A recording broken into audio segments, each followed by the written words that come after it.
all set.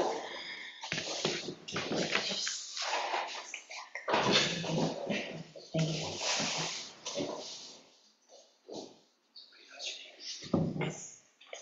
Everybody, please silence your cell phones.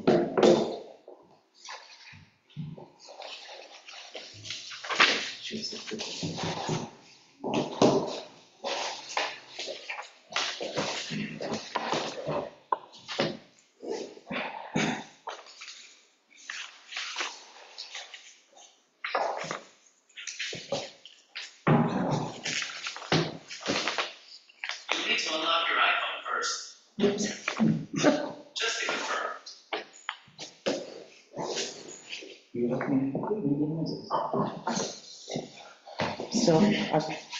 Not yet. Okay, so we'll start. Okay, we're good? We have captions of everything? Okay, I make a motion to call the meeting to order. A second? Roll call, please. Trustee Marshall? Aye. Trustee Coe? Aye. Trustee Lanfair? Aye. Trustee Lightgev? Aye. Mayor Plummer? Aye. Motion passes.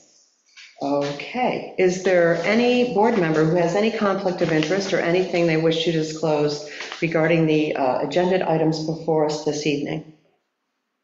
I do not. I do not. I do not. I do not. I do not. Okay, would you like to give the open meeting compliance certification? Let me see, where do we want to start? If you're participating with either Zoom or in the room, please give your name and address, unless you're protected by a class of law that you do not. If you're on Zoom, please raise your hand if you wish to speak to the board directly. If you wish for me to ask the question, please put it in Q&A, and I will ask the board. I do not respond to chat. And I would say let's have a nice meeting and everybody be nice to each other. Okay, thank you for that. Could we please stand for the Pledge of Allegiance?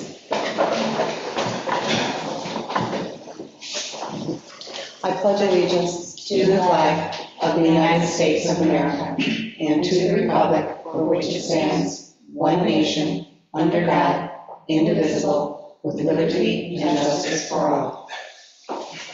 Okay, first up, any public comment? Anybody online? Or? Nope.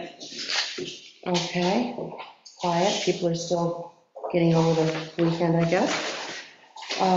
Treasurer's report, please. Yes, we have a bill pay for the board. Is there any questions related to the bill pay? Rick, I have a question.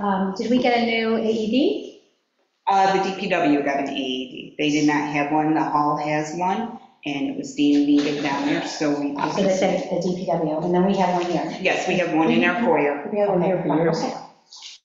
Yep. Thank you. And it makes sense to have it at the DPW for a whole set of reasons, because, you know, the Arboretum's right there, there's people on the canal path, Yeah, you know, it's a good thing. Yep. Yeah. We should definitely have an AED there. That's great. yeah, Yes. that's good. Any other questions for our treasurer? Or is there a motion? I will make a motion. Did someone also? I will make a motion to accept the bill pay as presented. Okay, roll call, please. Trustee Lightgev. Aye. Trustee Marshall. Aye. Trustee Coe. Aye. Trustee Lanfair. Aye. Mayor Plummer. Aye. Motion passes. Okay, next, what I want to talk about is the HSA funding for June 1. I need to get board approval so I can pay that out of our next budget year. This is, as the board's aware, we fund the HSAs twice a year, January 1 and June 1.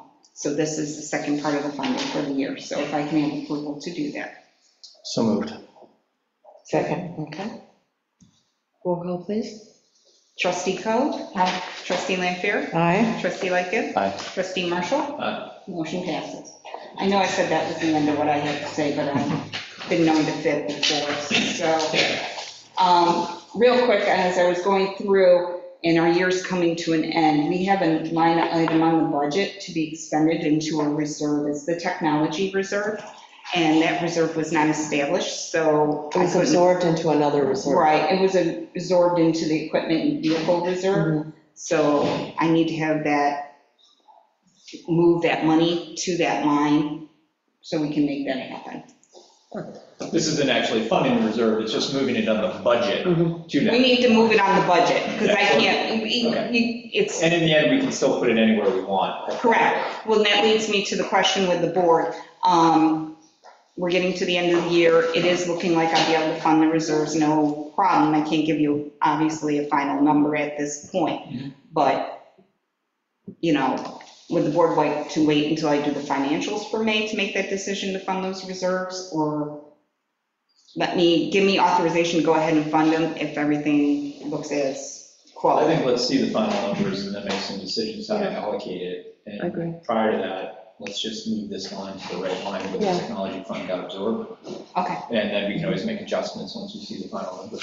okay. I just wanted to make sure how the board would like me to handle it. All right, I'll make a motion to move the technology reserves to the infrastructure and vehicle reserves. I'll It's second. two separate reserves. It's either equipment vehicle reserve or infrastructure. Infrastructure. And Justin, I'll you second the second? motion. Okay, roll call, trustee Lanfair, Aye. trustee Marshall, trustee Lightgev, Aye. trustee Coe, Aye. Mayor Plummer. Aye. Motion passes. And another thing, I wanted to give the board an update, and actually relates to an agenda item. It's the request I made for the seeker designation for the Canalways grant. There was a seeker that was done, it was located, it was done at the time of the grant application, so we're able to move forward. I don't need that done. Oh, okay, so what, they located the form? They because located thought the they original didn't have it? form, it's all set. It was done in anticipation. Again, it's just as the project stands, it had to be completed as part of the grant project, for the grant itself. So they have the paperwork, so I can continue on with securing that grant. Just out of curiosity, because there was a lot of discussion on the board about this, do you have the date that was passed in It was done, I believe, in 22. 22? Correct. So I just got this information while I was on vacation, so I was able to move forward. So we're finalizing the rest of the paperwork as Okay, needed. so let me frame this in terms of what I know now. We have a grant that was submitted for previously under prior plans that received seeker at some time in the past. As a result, we have an approved grant that came back to us for 300,000. Correct. Which is a matching grant, but we Correct. would have to front the money Up to 300. up to 300. If we had a $600,000 project, we would front it 600, they would give us back 300. That's how that would work? Okay. Right now, that grant that was approved that we received, the actual plans would go through site plan if it's Yes. significant, LWRP, and just final approval here with this. And community input, Yeah, everything. So all that's on the up and up there. And the size and the location were indicated on the prior grant. That was that strip from basically where the old gas pump is to essentially the end of the gelato shop, somewhere in that range. As of now, the funds for that are not included in the long-term capital plan. So if we were to want to undertake the project, whether or not it involved debt or otherwise, it would have to be an amendment to the long-term capital plan or just something that we choose to do independently. This is all that I know. Right? I'm just trying to see it out there. for You're everybody. cruising. All right. The only other question that I have is, what is the duration, the time by which this grant has an expiration? 5 years. It's a 5-year grant. So we have And the time. sometimes they'll give you an extension Yep. depending, Okay. it's just, but generally they like it within 5 years. And then subsequent, the additional quick comment to that is the longer we wait, as what seems to be the case around here, everything goes up a lot in terms of cost. So there is a value to considering it sooner rather than later, if possible, but we have some steps to take, community input and funding to fund. All I'm doing is securing the grant with a contract. It doesn't mean you're expending the money, it means nothing. I'm just solidifying with the state that, yes, we want this grant, unless you tell me different, that you don't Yeah, want if you this want grant. to not use $300,000, then Stop. you can And tell them always thank stop. you anyway. Yeah, I'm just going on record Yeah. with my understanding and make sure No, that everybody I'm can just telling the tell board me where I'm it wrong. is. But I think That's I'm- where we're at. All it's doing is saying, at some point, if the village wants to expend this money, use this money, it's available. Yep.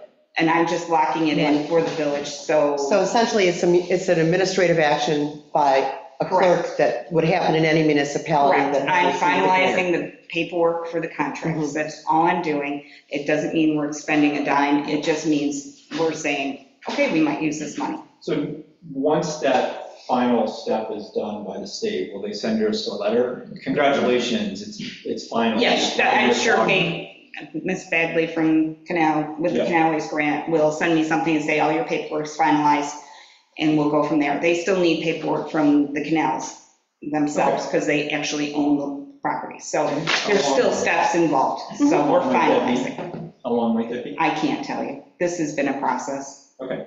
If you could, just send a note to us when it's final and ready. Oh, Because it would be nice, there's some things down there. That's what she would do. Great. Yeah, that's part of her Yeah, job. once I get it finalized, I will inform the board, and that's when you decide when to do what you want to do with it. And we could even start that process sooner, knowing that this is just going through the review. Right, it's just the paperwork, it's just getting Put everything. it any time.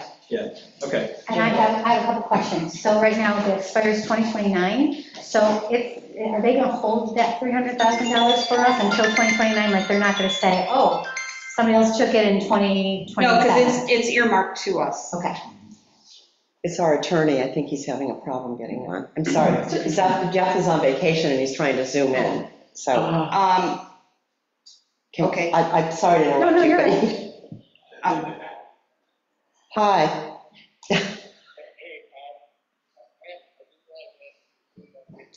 Oh, Oh, let's do Zoom update. no problem. Okay, so you're doing a Zoom update. It can be a This is while. live, folks. Okay, so go through your update and when you can zoom in. Okay, okay, thank you. Thanks for checking in. Bye. So anyway, I just wanted to update the board that you don't even have to address it on the agenda. I was trying to just, because it wasn't located, I was trying to solve the issue. So we're all good. So another question for me, because Sure. I'm new, and I'm new to seeker, the whole thing. My understanding is that you can't do a seeker unless you have a firm plan developed. You Is can do it that on a true? conceptual. It was done with Conceptual. Okay, you do it on a Reddington. conceptual. Yeah, it was done with conceptual. If there's a major change that I would suggest that the board then Do it. revisit. Then zoom Reevaluate. out. I think you could do seeker multiple times. I think it- Yeah, Okay. yeah, the plan changes. Right now, Significant. you really don't have a project. And we don't Right, we don't have a have, project, we just have a concept. You had a concept. and we don't have an approved plan in as much as we have an approved grant. So Correct. if That was we- the whole point of Yeah. that exercise, yeah. So we can Well take put, well put. whatever we Mhm. want to the planning board and say, here's what we want. Correct. And then go through the process and possibly seeker again, whether or not we or they do it. Absolutely. Okay. Okay? And that's all I got, unless Yeah, somebody has really. something else. Do we have, is it 5 years to a start point or 5 years to completion? In other words, we were given a 5-year timeline to utilize this I grant. think to initiate the project. I think it's initiate, I'll follow through with. My Kate and get understanding, it that. was the initiation of it. So breaking ground is 5 years Yeah, I believe so. from the time. And is there anything in the grant paperwork that we've received that specifies outline of the project? In other words, if we have applied for one project and we don't do that project, in other words, we were just talking about scaling it back, are there certain criteria within that grant, embedded in that grant, that we must meet in order to secure that grant? I mean, if we pull it back so far, is part of the grant, usually they'll say, well, you must have public amenities, you must have, No, if there's nothing like that's criteria that must be mandated. met. No, I mean, I think, what it really has been defined conceptually is the area Right, within which that project would take place. And if we scale back within the area, it still is within the parameters of what we have submitted prior. right. So it's my, it falls on me because I did not read the completed grant application that would have said, these are the criteria you need to meet. You need to have certain public amenity. In other words, No, I don't to think- get that grant money, we had to. Well, there's complete points, certain- there's points for grants, Thank so. you, yeah. So essentially, and that's exciting because we did get the grant, the way it was written is that it's public safety, there was, I believe, I have to look at it, but, public safety and where the sand patch docks, it was a safer area for embarkment and disembarkment. you know. So fulfilling those criteria. that Right. they- So, and then you get points and it adds Got it. up, which helps you get the grant. Okay. Yeah, yeah, exactly. And stabilizing, you know, the accessibility on the canal path, because it had been eroding. Yeah, yeah. Oh, yes, Dave? Yeah, David Ferris, 27, I'm still opposed, as you know, I hope the board was the question, give a response.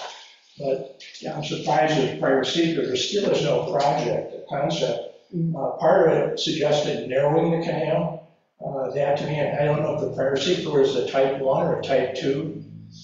And to say there's a concept, in the mayor's video in December of 2022, she says we've got a grant for 300,000. The details to be determined by the public input, what the project will be. So are we saying we just get seeker with nothing of identifying the project? Seeker just- Seeker Seeker just helped, we had the seeker hearing. The seeker just helped us in this instance with the Which type was grant. it? It I think it was type 1. was a 1. Can I interrupt for a minute? Sure. Please do. Seeker has not been completed on this. Well, the form, Now, yes. what was submitted and what the state needed was part 1 of Seeker. Seeker would be Part one. completed when and if a project goes forward, then Seeker will be done. Yep, you're right. It was only part 1. I stand corrected on that. And part one was the one you were saying was done in 2022. Correct. You get it going. Just for clarification, council here, so there'd be additional seeker hearing in which there would be input on it. Yes, there would, and there would be a full, you know, public input, just the way we do any other major project. You know, again, this was to procure grant funding for our village, it's not a finalized project in any way, shape, or form. And so the design is, as was mentioned before, So it's conceptual. still a piece of secret. It's just to finish my sentence, the design, as I mentioned, is what was mentioned before, is conceptual, which enabled us to get the funding. Yeah, so, yes. Could you just say your name and address, Robert please? Bovee, 7 Washington Avenue. Could the public see the application so we understand what the parameters of the grant were? That would be helpful. Yeah, that was posted actually online. Moves forward. Well, how could we? Yeah, well, why don't we repost it? I'll repost it. This actually, just, you came in a little bit late. This item was already handled. It's not even on the agenda because it was based on an internal request from the state of New York looking for the original Part 1 seeker form. They ended up locating it. You know, we thought we had to bring it back to the board, Bob. So, but what we can do is post the grant online for everybody. We'll do that. And that also was made public when we went for the grant. You know, everybody saw that and saw the drawings. And I believe you all had input as I had well. an additional comment. Mhm. One of the projects that on Shane Place that's been a long-standing goal is to redevelop the former Newcomb gas stop, which still has a concrete block on it. It is chained off and isn't very useful at the present time. We did have a project to put a pavilion on the top. I actually sketched out a design for that pavilion.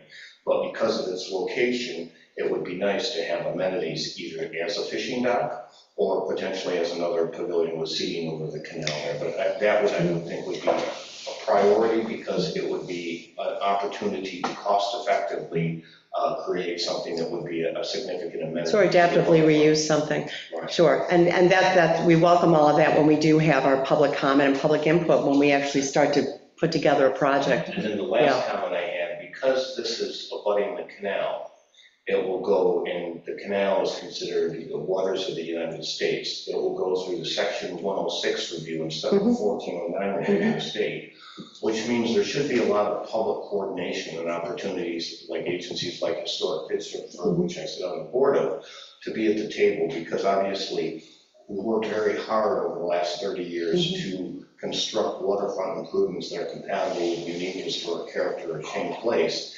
And I think that should be paramount in the design of any new features, that they blend with the historic character, because Shane Place is recognized as the most intact historic Erie Canal waterfront in the entire state. Great, thank you, and I think every single person on this board is in agreement with that. So thank you for reinforcing that for everybody. Much appreciated. Yes, Justin. Thank you. These are all a lot of good questions and ones that I had as well when I was looking through the material. One thing that came to mind as I was thinking about this is that we just completed the annual budget process as well as a lot of discussion about municipal bonds. This bond, according to the application, or this grant was intended to be matched or initially funded by a municipal bond as well. And that was not a part of our initial discussions about the other bonds that were going to be taken. So I think that for a lot of reasons, in terms of getting public input on this, in terms of starting the right kind of seeker process, in terms of getting the clarity that we want, and in terms of finding where this fits in, either with an annual budget or the 5-year plan.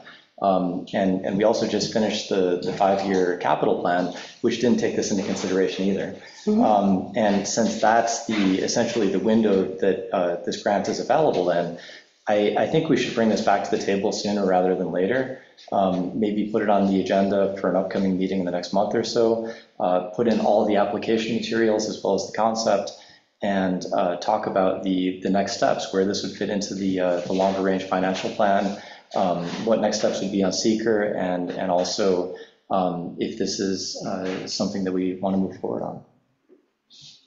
Well, we do have the SDR, we have a few moving parts that I think are, I mean, I agree, we should look at it sooner than later, but I think we have the SDR workshop coming up and some other things, and there's a way to do it. I don't know that we need it necessarily next month, but I think we could maybe internally, let's put together maybe sort of the timeline and some of the moving parts on this. May I suggest that the board wait until I solidify the grant and it's. Yeah, that's true. We can at least solidify the grant. Sure.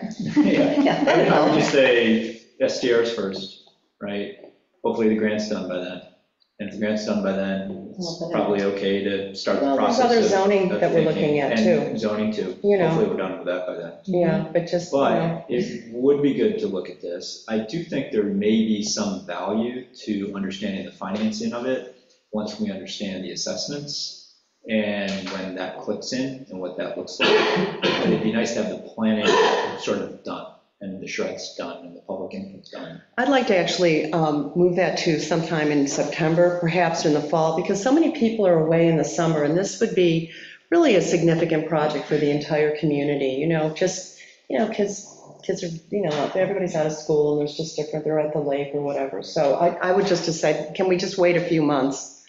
I don't think it's gonna, meanwhile, we can put together some of the internal stuff to get it going. Well, I'd like to see when the grant is solidified. I think that since we're starting this discussion now, and since we just did the 5-year capital plan, omitting this big grant, I think it would still be better to bring this back to the table sooner rather than later. Well, we'll see when the grant is solidified. How about that?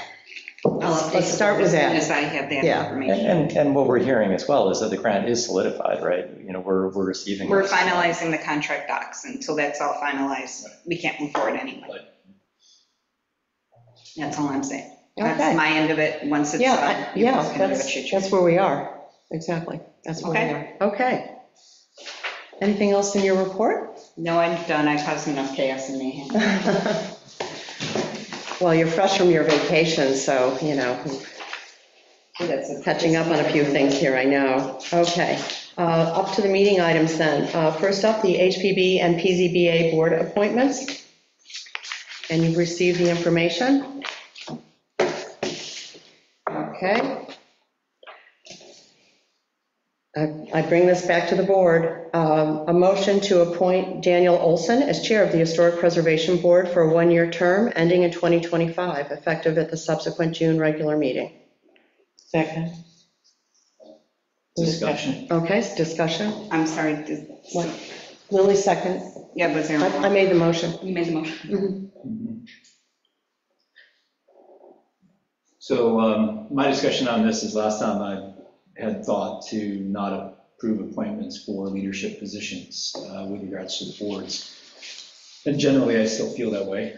I think in the HPB's case, for a couple different reasons, I am going to allow myself to break my own rule.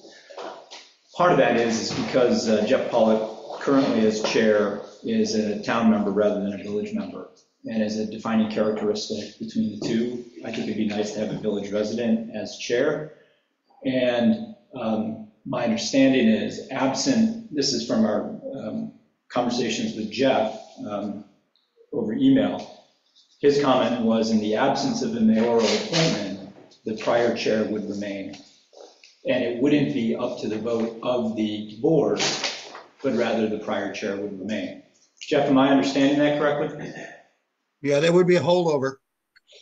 So as a holdover, regardless of how long that holdover, if I take Jeff's interpretation of kind of my understanding from last week, conversations with NICOM and here, I'm going to support Dan primarily to have a village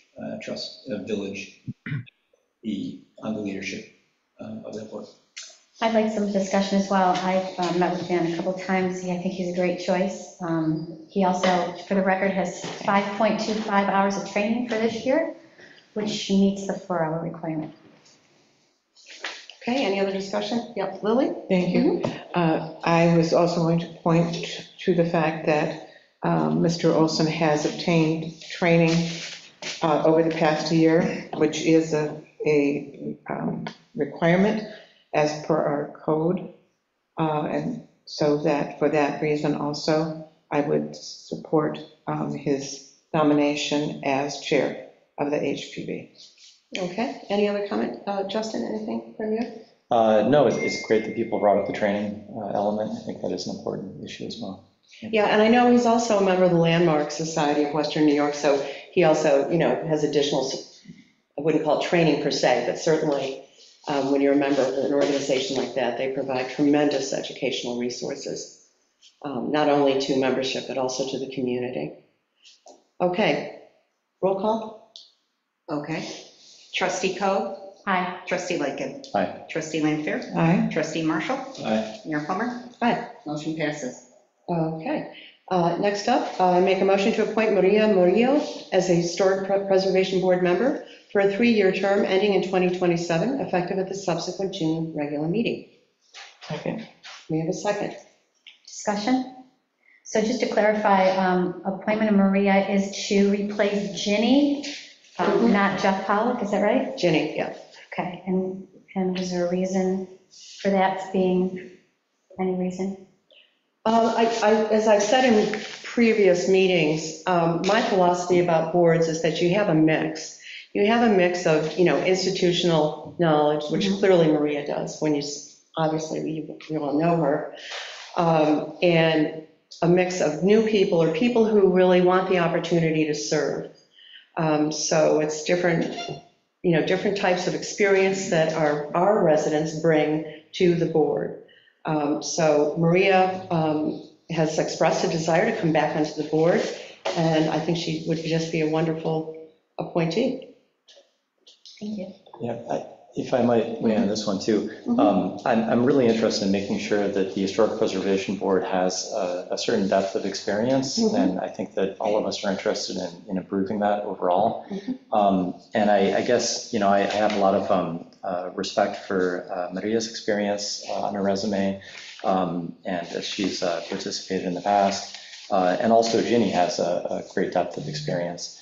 And so I just wonder, how, since we're replacing an architect with deep historic preservation experience with another architect with deep historic preservation experience, what are we looking to do overall with the slate? How does that deepen the experience and the ability to deal with challenges? I think that there's mentorship because we have other people coming on the board that haven't served before. That's why every board, or every other municipality I've been in, there's always been a mix. There's been a mix of people that really kind of know the ropes and can bring people along and be supportive in that way. And then there's new people who express their interest, who want to serve their community, and they step up and they get the training and they learn, just as you and you and you and you learned when you first got on these boards, because you wanted to serve your community.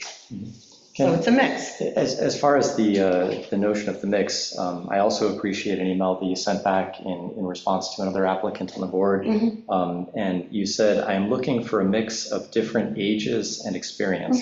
Can you tell me how age played into the selection? Oh, I just mean age in terms of like longevity in the village and, sort of, people who've really lived here for a long period of time. There's some new people on this board that have just moved in recently, younger families. They may have bring to sort of a different lens into the board. It's nothing more than that, really.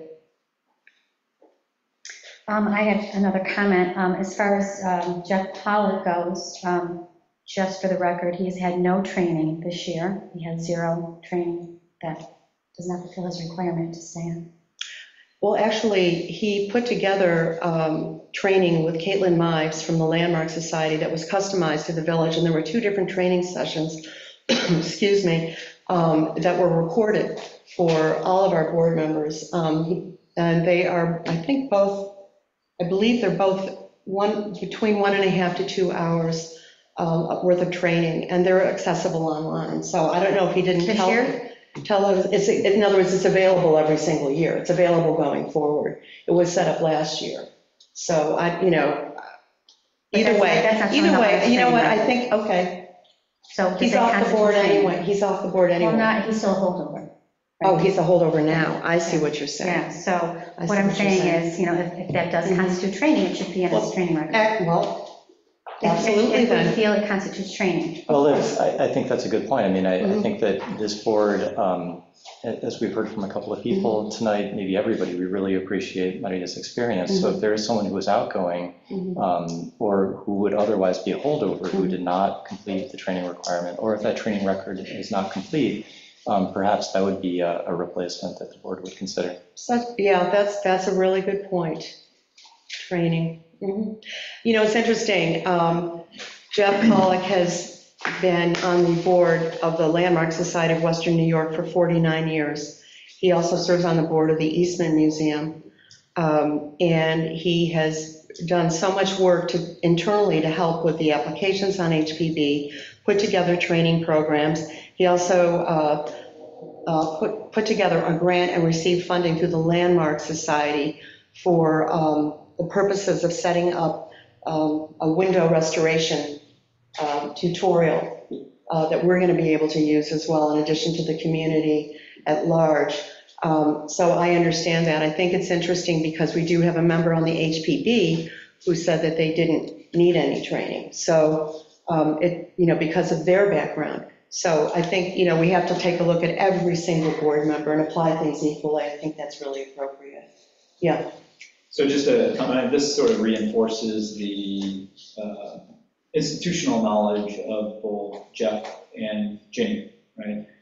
Currently, there's 40% or 2 out of 5 of the board members have pretty rich experience in historical preservation, whether or not they've met the training specific to the requirements or not, they have some knowledge.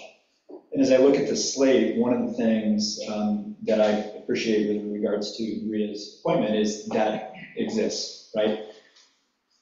Maybe not for the same reason, but with regards to replacing Ginny and then coming to the next appointment that we see with regards to Mr. Eaton replacing Jeff. Mr. Eaton's experience with regards to historical preservation isn't as deep as Mr. Pollock's.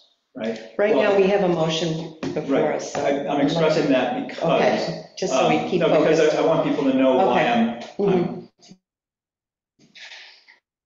going to vote no with regards to Maria. It's because my preference would be for Maria to replace Jeff, bringing somebody into the village, and then keeping Ginny, unless an alternative with experience in historical preservation within the community, within the village, is presented to replace her. My objective here being having at least 40%, not even a majority, but 40% of the historical preservation board having historical preservation experience. I respect bringing people along, but I remember when I joined the board, Justin, when you joined the board, I don't know, maybe it was with you, but we had significant depth on the planning board or the historical preservation board that we came into. It wasn't a minority of experience, it was a majority of experience. And so that's the reason why. I'd like to speak to that because I think frankly it's a specious argument and I appreciate your thoughts and I'll tell you why. A number of years ago, the entire planning and zoning board resigned en masse in a meeting, and it was replaced by all new people on the planning and zoning board for our village. Well, let me tell you, those members stepped up, they got the training, they learned, they moved forward and they moved the business of the village forward. And so I think the idea somehow that There's people, because they haven't served before, they don't have a huge background in preservation, when we have other people on the board mentoring and also have training and resources available. I think it's a fallacious argument. I honestly do. I've served on boards in a number of municipalities, and I've worked with a number of boards.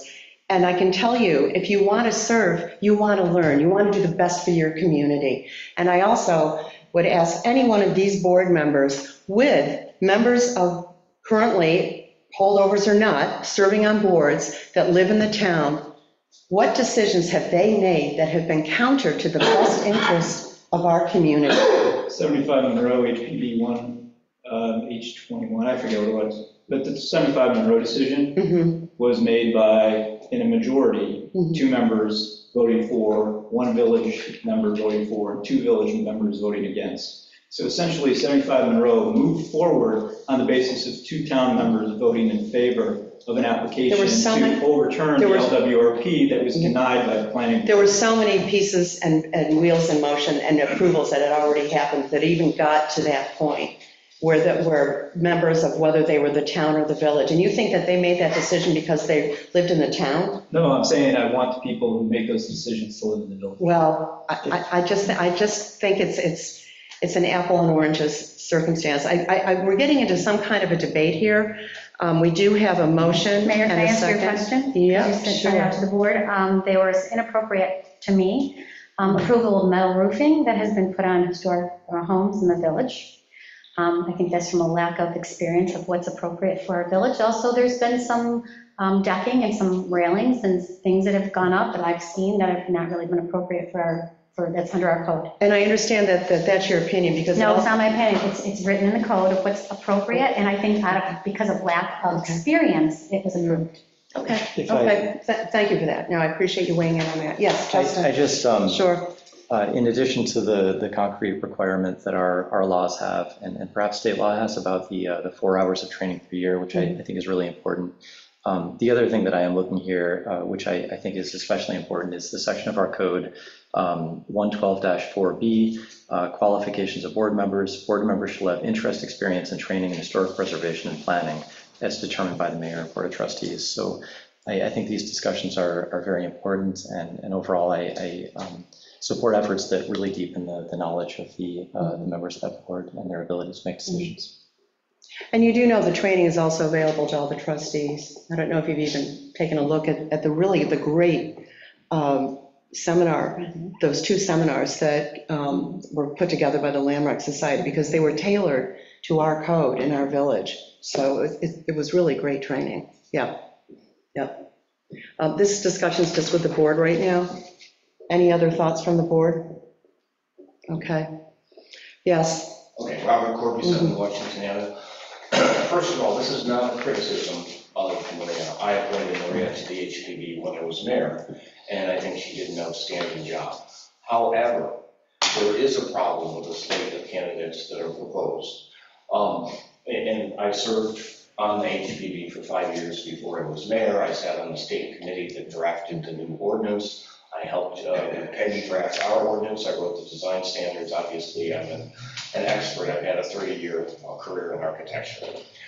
What's missing on the board with the proposed slate is that what Ginny currently provides is somebody who has a vast understanding of local history, the evolution of architecture in Western New York, and the technical aspects of architecture. What doesn't leak? What can you build and will actually help preserve the building?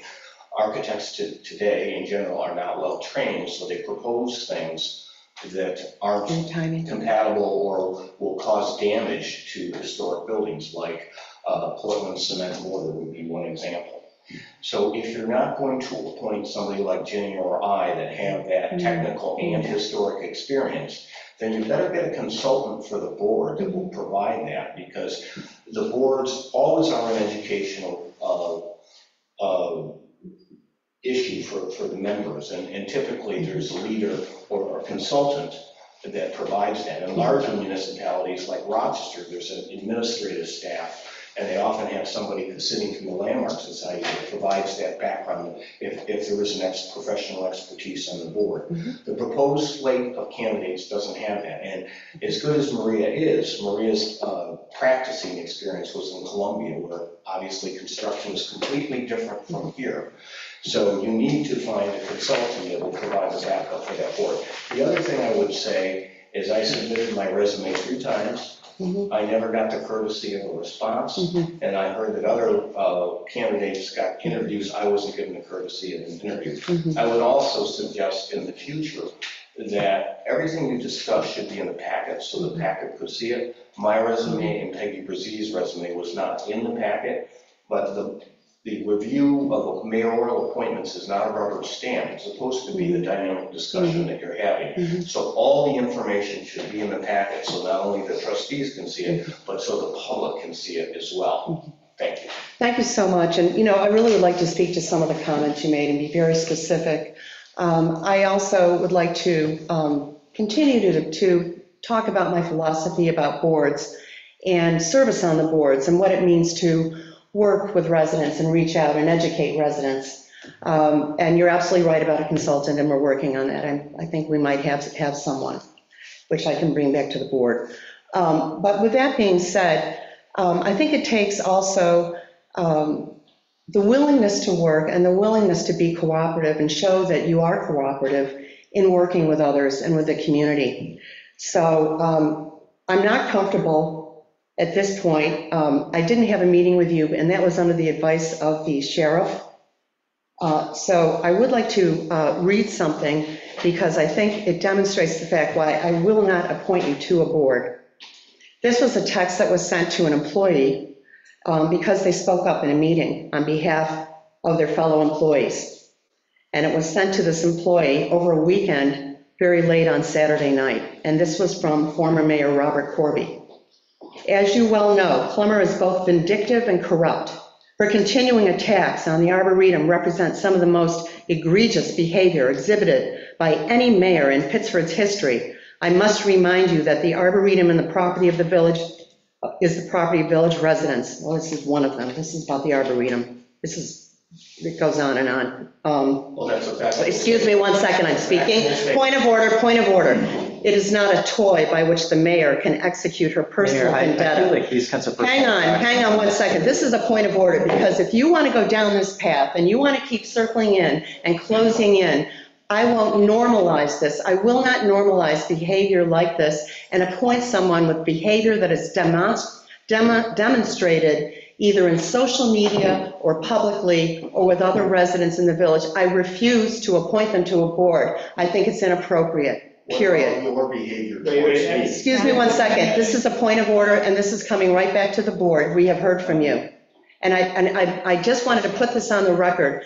I'm not going to stand here and have sort of this pretend moment that everybody's more qualified than everybody else. We have good people in this village who always want to serve and step up in our community. We don't need the same people all the time.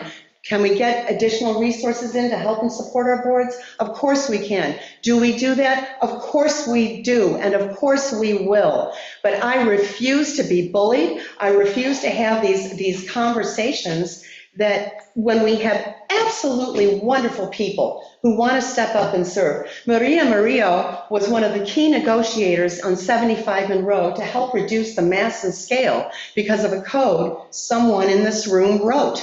So I think that you're not, we have to be objective here and have an agenda that's only for our village, not for other people. Mayor? Yes. I respect your comments on that, to help us understand where you're coming from. That's helpful. I would like to say, in response to your suggestion about getting a consultant, I would rather not use additional taxpayer money to have to pay a consultant when we can get experienced people to sit on our board that we're already paying. All right, so that's my concept about getting a consultant. Can you tell me how much we pay a consultant? When we have, I think, what is it, 500 a year? If they use. And we can use them unlimited. Yeah. Okay, so you're asking the village taxpayer to pay $100 more a year for an extra person to consult. And I think For that we can specific do that. things. I think that we can do that with an experienced board. I don't know how often that's been used in the past. How but do I'm you just get the saying. experience on your board? This Well, is, hold on. you know, think of when you started on the Mayor, board, may I Lisa. please finish? I May I think this please is finish? just- Of course you can. Thank you. I'm sorry, but No worries. you've All right, really let me pressed a just- button with me. This I is know, so let me just inappropriate. finish. Besides Robert Corby, we also have another very experienced person, Peggy Carabas, and she's also expressed an Peggy Brazil, interest. yeah. And, I would like to hear your thoughts on why Peggy has not been considered. I met with Peggy for almost an hour and a half last week. We had a wonderful conversation. She serves an important role in this community, as she has for many years. She is president of Historic Pittsburgh, and that organization does tremendous work in our community that she's already doing. The fact that somehow Maria Murillo is somehow less qualified, I don't see it. This is who I wish to appoint as mayor. Maria Murillo is superb. She did such a good job on the board in the past. She went off the board for a while, took care of some other things, and is willing to step up again and wants to step up again. I don't see why that should actually be an issue relative to another candidate. This is the appointment of the mayor. You're either going to do it or you're not, and that is abundantly clear. Mayor, just one more thing I'd like to say. I don't think it's Maria that the issue is. I think my understanding, and I'm going to speak for me personally, we would like to see Maria come on the board, but we would like to see her be replaced from somebody other than Ginny, because we think that Ginny has a lot of experience to stay on the board, and I think Maria and Ginny both would be tremendous to help some of the less experienced people serve our community appropriately. I appreciate your input. Ginny's term has been up. She has been in holdover position, and I think it's time that we move on. Jeff Pollock's going off the board. Ginny's term is up as well. Bill McBride has resigned from his position as an alternate. He has one more year left on his term, and I have gone ahead and appointed Ben Richards to fill that remainder of his term.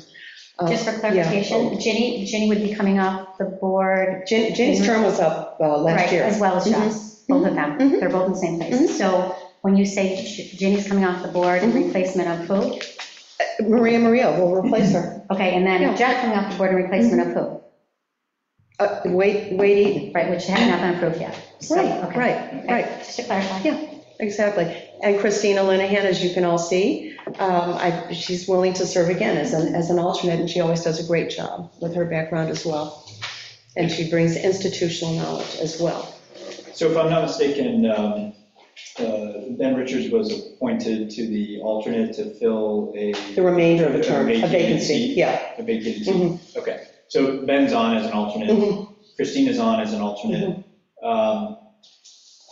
Would you have any consideration for appointing Maria to replace Jeff and then move forward with the next appointment of Wade to replace Ginny in that order? What is this? Would you be willing to flip-flop the order of the people replacing? What's the importance of that? I'd like to get members of the village on the board, and I'd like to keep at least 40% of the board with significant historical preservation knowledge. We have a slate in front of us. We have a motion right now with a second. Is there any additional discussion? I would entertain for discussion something like Trustee Marshall's proposal. I think this is about the overall slate, and I have problems with the way that this slate has been proposed in terms of deficiencies and what I perceive as deep in the experience of the board. Thank you, and again, I strongly disagree, and I want the public to understand that, and they know my reasons why. And I'll make a statement for the record as well. I also agree with David Marshall's suggestion. I would vote for Maria if she were to replace Jeff Pollock, not Virginia. And then should somebody of historical preservation knowledge come before us as an appointment, whether or not it may be, I know you're not going to appoint Rob based on comments tonight and prior, but be it Peggy or somebody else with deepest experience, and maybe we can move towards discussion of consultants. But for me, with regards to just Maria replacing Ginny and Okay, understood. We have a motion and a second. Roll call, please. Trustee Lanfair. Aye. Trustee Marshall. Aye. Trustee Coe. No. Trustee Lightgev. No. Mayor Plummer. Aye. Motion passed. This is a sad moment in our village. Okay, next up, Excuse me, Dan. Maybe be Yeah. quick, brief. David first. Yes. I just want to make the observation, applies to both of the other boards.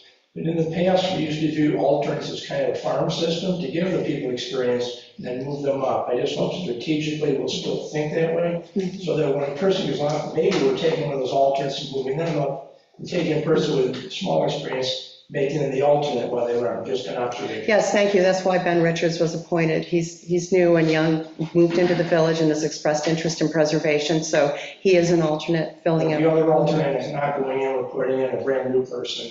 Christina Linehan is staying on as an alternate, again, because she has additional institutional knowledge.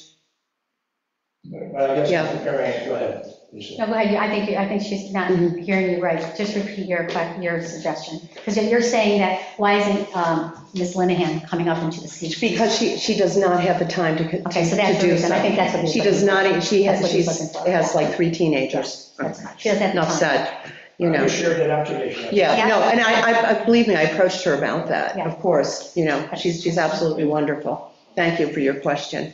Okay, where are we here? Next up, Next motion. boy. I make a motion to appoint Wade Eaton as Historic Preservation Board member for a 3-year term ending in 2027, effective at the subsequent June regular meeting. I would like to say something, because I see where this potentially is going. Is there a second? That's where I thought it was. Yes, Lily. Yeah, thank you. I would like to clarify my position because I feel I have been consistent in any of these discussions regarding appointments. And as you saw in my emails, which I don't know why was included in the packet, but it was.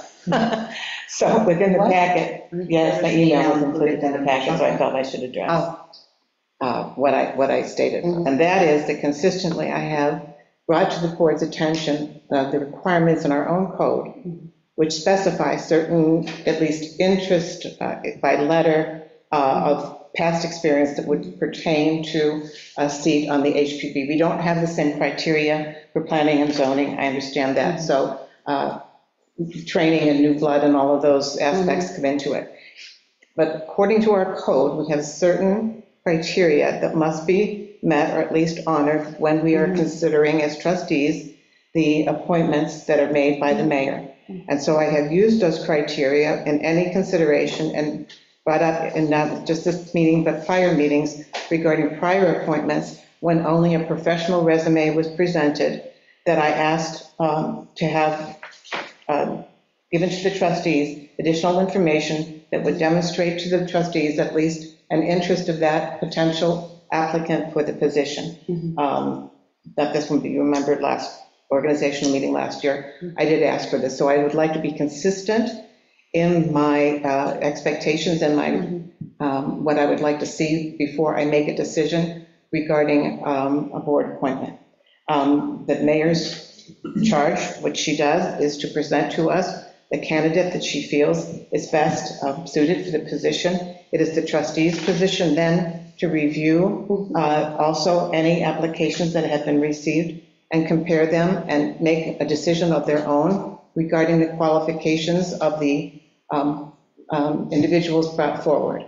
And so based on that, I would like to see, before making a decision, a letter of interest or additional information regarding Mr. Eaton's interest in historic preservation, or some demonstration of, because I've asked for it previously from other applicants, and I would like to be even-handed about my consideration. It was in the packet. I've read the material as well, and it was a professional resume, as trustee Lanfear It was a stated. very impressive resume. I would like to see I see. something that is I'm sorry. available to the public that indicates the fulfillment of the criteria in our code, which is interest, experience, and training in historic preservation and planning. And I understand that's a subjective line of code there, but I'd really like to see that presented before the board makes a decision. I can appreciate that. So Lisa, when you went on the Historic Preservation Board, what was your background? That is not, we don't need to Well, I'm discuss just that right saying, now. you know, We like, don't if need to we're discuss it. applying That's not what the issue is at hand. Now, Well- am I going to be starting to ask you your Sure, qualifications you for totally mayor? could, Okay, absolutely. so let's just stay on the topic. Let's stay on Well, the topic. you know, this is definitely, I'm getting the agenda very, very clearly. Okay, so let's do that. And just so the public is aware, if you haven't had a chance to look at Mr. Eaton's qualifications, he is a former Assistant Attorney General of New York State. He has a degree from Yale and Cornell, and I believe he would be perfectly capable to take the training, serve his community, certainly understand code and criteria, because he has expressed an interest in doing so. As someone who has lived in this community, wait, how many years have you lived here? 46. 46 years. So I think, you know, I understand where this board is going. I think we have qualified candidates regardless of your interesting input this evening. We have a motion with no second, so I'm assuming that the motion has died. Am I correct? Looks like I am. May I, Oh, yes. Thank you. Previously, when I had asked for this information, not this time, but in previous meeting, specific to, if I may name, Caro Torres. She had a very impressive resume, as does Mr. Eaton. However, she also, when I asked, did provide the board with additional information regarding preservation issues that she's been involved with, renovation of homes and so forth, which then allowed me to make a decision based on, firmly based on, upon our code. I'm asking for the same courtesy going forward. I don't like to have an agenda attached to me that I do not have. So Oh, I I think that you're understand you, Lily. implying. I understand you, Okay. believe me. So I'd I like do. that clarification. Thank you for because clarifying that. I think that Mr. Eaton understands that I have at least known him, if not well, for a very long time, respect him immensely. And so therefore, I don't want to have a false sense of my objections to the nomination. If I may. Sure. So if that motion is not seconded, are you of open mind to make a motion to present Maria Murillo to replace Jeff Pollack as a board member for the HPB, which I would gladly accept?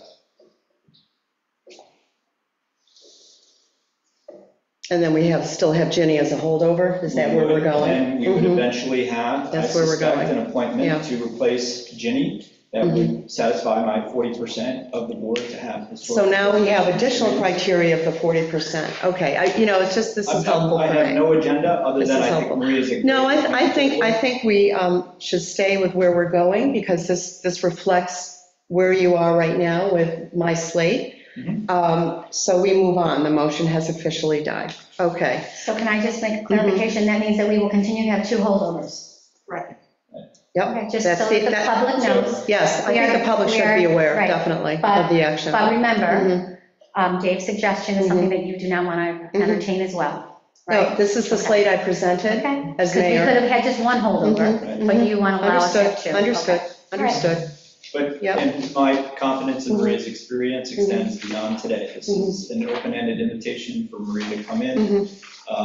And I No, I think it's important that the message is sent clearly by And I everybody, have no so agenda similar to Lily's comment. thank you so much for that. Okay, next up, I make a motion to appoint Christina Lanahan as Historic Preservation Board alternate for a 5-year term ending in 2029, effective at the subsequent June regular meeting. Second, Any discussion?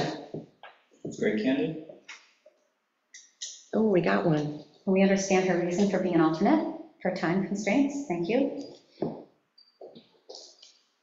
Okay, trustee Lightgev. Aye. Trustee Lanfair. Aye. Trustee Coe. Aye. Trustee Marshall. Aye. Mayor Plummer. All right. Motion passes. Okay, thank you for that very lively discussion and for everyone's input. I also would like to take a moment to thank specifically Bill McBride for his many, many years of service on the board.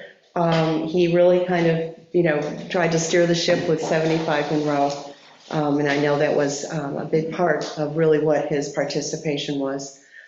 So thank you very much. And next up on the agenda, let's see where we are. Yes, zoning update, Monroe Avenue.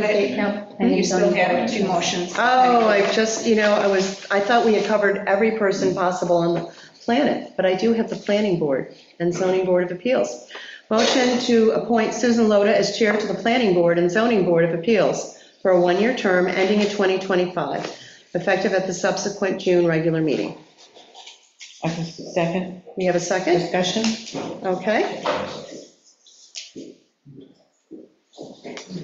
Just got to say. I'm just, I second until now. Oh, okay. So I thought you were just Discussion, so saying it's something. I'm waiting on, I'm going to broken record this. I think board should appoint their own. The only reason I voted Dan for the HPB is because it replaced the town member.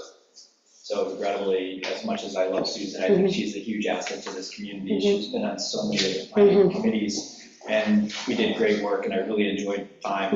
I also respect every board's ability to determine their own chair. So. Jeff, can you speak to the boards appointing their own chair, just in terms of law and how that would look? Yeah, that would take a referendum to make that change. Oh, a public referendum. That would take a referendum because you're changing the power of the mayor to appoint the chair. If you take a look at. Excuse me, you're out of order. Point of order, please. We're speaking with our attorney. So I'm sorry, Jeff, please continue. Well, yeah, you're changing the power of the mayor to appoint chairs. And, that takes a referendum whenever you're going to change the power of the mayor. You're changing the basis upon which he was elected. And in order to do that, you've got to do a referendum. I appreciate your input. I don't, respectfully, I don't really see this as curtailing the power of the mayor in any way to make the appointment. He would just be declining to support that as a board member. But be that as it may, I think that excuse me, Justin. It is. If the mayor is given the power to appoint officials, and a chair is certainly an official, then if you take that power away from the mayor, it takes a referendum because you're changing the powers given to the mayor. But we're not. I mean, she's still able to make this appointment now and any meeting going forward. And we're not. I don't understand what the question is. So I might just give some feedback. I spoke with Wade Beltramo in Nikon and asked him the question, what if an appointment isn't approved or go forward? And Wade had said, New York State Village Law 7.712 and 7.78 provide the mayor appoints members and chairpersons of ZBAs and planning boards, subject to the approval of trustees. Those laws also provide that if the mayor and the board fail to designate a chair, the ZBA or planning board may designate one of its own members to serve as acting chairperson. That's from Wade. But then he follows it up with, regarding preservation boards, state law is silent on the issue. Right, that makes perfect sense, but there's already a sitting chair. So that chair would be a holdover. Okay, so then if I may just continue this, what you're suggesting is if we apply the same planning and zoning and ZBA laws to the preservation board as a way to be conservative in our interpretation and flexibility, then one would say in the absence of an appointment, there is no ability for that board to determine their own chair. Rather, the current chair stays on as a holdover. Correct. Okay. Just as we have holdover members of the HPB, the chair position would be a holdover. Yeah. And in fact, that's what happened last year, I believe, with the PZBA. I think there was a motion to replace the chair that was not acted on, and I believe Mr. Vlistra acted as chair for the ensuing year. Correct. As a holdover, yes. As a holdover. So then remind me this, and part of the reason why I perhaps feel differently is during the 75 Monroe LWRP review, current chairperson, Justin Ledstra, had to recuse, and the board, essentially, that board, the planning board, appointed me to do it. In the absence, and there wasn't a mayoral appointment to be in the position. Exactly. That's where the language that Wade gave you comes into play. The sitting chair was unavailable. And in the case where a sitting chair is unavailable, then yes, the board members select their chair. Okay. And for that matter, Susan Loda chaired for 75 Monroe in years prior, you know, She as had well. before, and then after I vacated, she came. Right, exactly, you know, for that reason, it was a specific So it's a application. specific application. Yep. Right. So I've got some comments. Okay. This is a hard one. I mean, Susan and Justin are both fantastic leaders. They both make great chairs. So now I'm kind of getting down to the nitty-gritty, try to help me understand, you know, who I would like to see in that seat. You know, I'm going back to training. Looks like Justin's had over 40 hours of training the last year, and Susan has had none.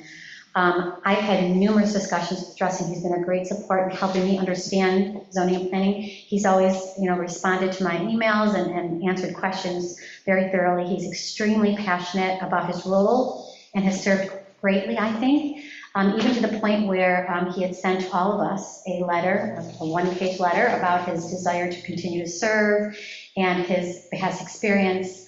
When was this sent? May 14th. Oh, I didn't receive that. Yep. I wasn't copied on that. Just to say that he really wants Was to the be on village the clerk board. copied on that as well, as a matter of record? She should be. You should forward it to her, so it's a matter of record. Yeah, I can certainly do that. There's nothing other than his desire to serve and that he has, you know, his 40 hours of training. And so that's kind of where I'm struggling. They both would be amazing leaders, and that's where I'm going with that. So I don't know what I'd vote, but. Yeah, if I may as well. I also, as we've discussed in the past in this meeting, training is incredibly important. I think highly of Chairperson Fleister's ability to lead that board, and I have a very high regard for the number of hours put in. And I also have a very high regard for Ms. Loda. In this case, I would not personally want to disturb the dynamics of the board, and I'm happy with Chairperson Fleister's ability to continue leading. Okay, we have a motion and a second. Any additional discussion? It's to the board here. Yes, Justin? I'm just asking to speak. So, Yeah. Your name and address for the record, please. Thank you. 19,000. Just as a comment for everybody, I've never been, I would very much like to continue serving as chairperson. Do work very hard at it. I get lots of training. I think the training I've had is probably more than the other 14 members of boards combined in the time I've been here. But I would like to talk about how we're going to move forward for the year. Can you please keep it short? Sure. You know, because we're trying to conduct some business here, so. Yeah, so I want to have the discussions with my other board members, as Dave said, so we can figure out how we want to do things moving forward. And my questions for the other board members are the ones interested in running meetings. We used to alternate who would run the sections of meetings, and I wanted to see if we're going to do that again. So what I want to say is, just if I continue on in title, that doesn't mean I want to exclude other people from participating. I'm always very interested. That's so good to hear. in having them participate. That's so good to hear. Thank you. Yeah, and I hope the rest of the board members hear that as well. Thank you so much for your input on that. You know, I would like to say something, again, it's my philosophy about chairs of boards. This is the first municipality, having grown up here and moved away and lived in a number of other municipalities with many other planning and zoning boards. Board chairs typically rotated every single year, so every single board member had that opportunity to take over that administrative position, because you essentially are a board of peers.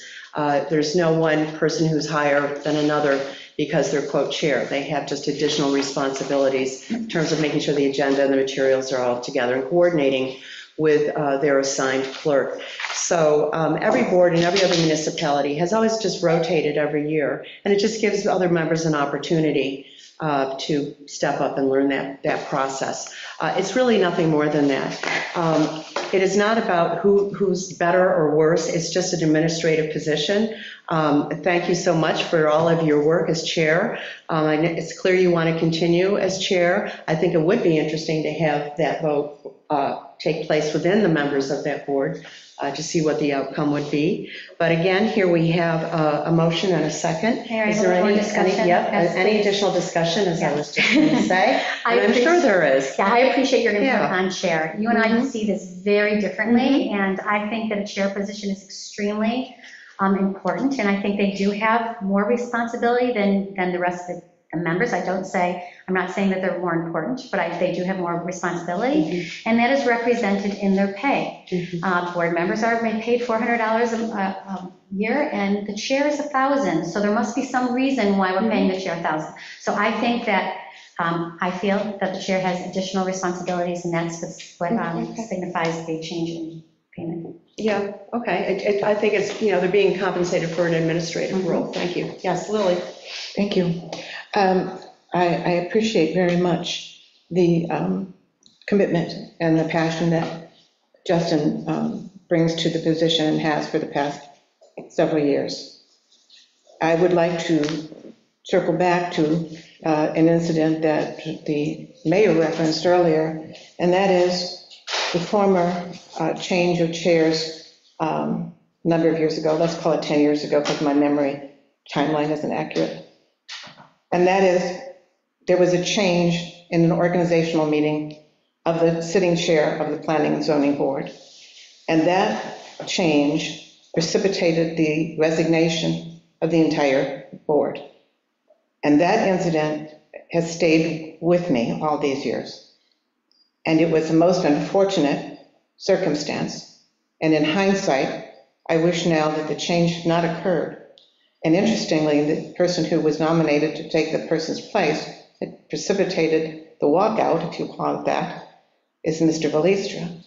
So here, all these years later, we find ourselves in admiration of all of his work.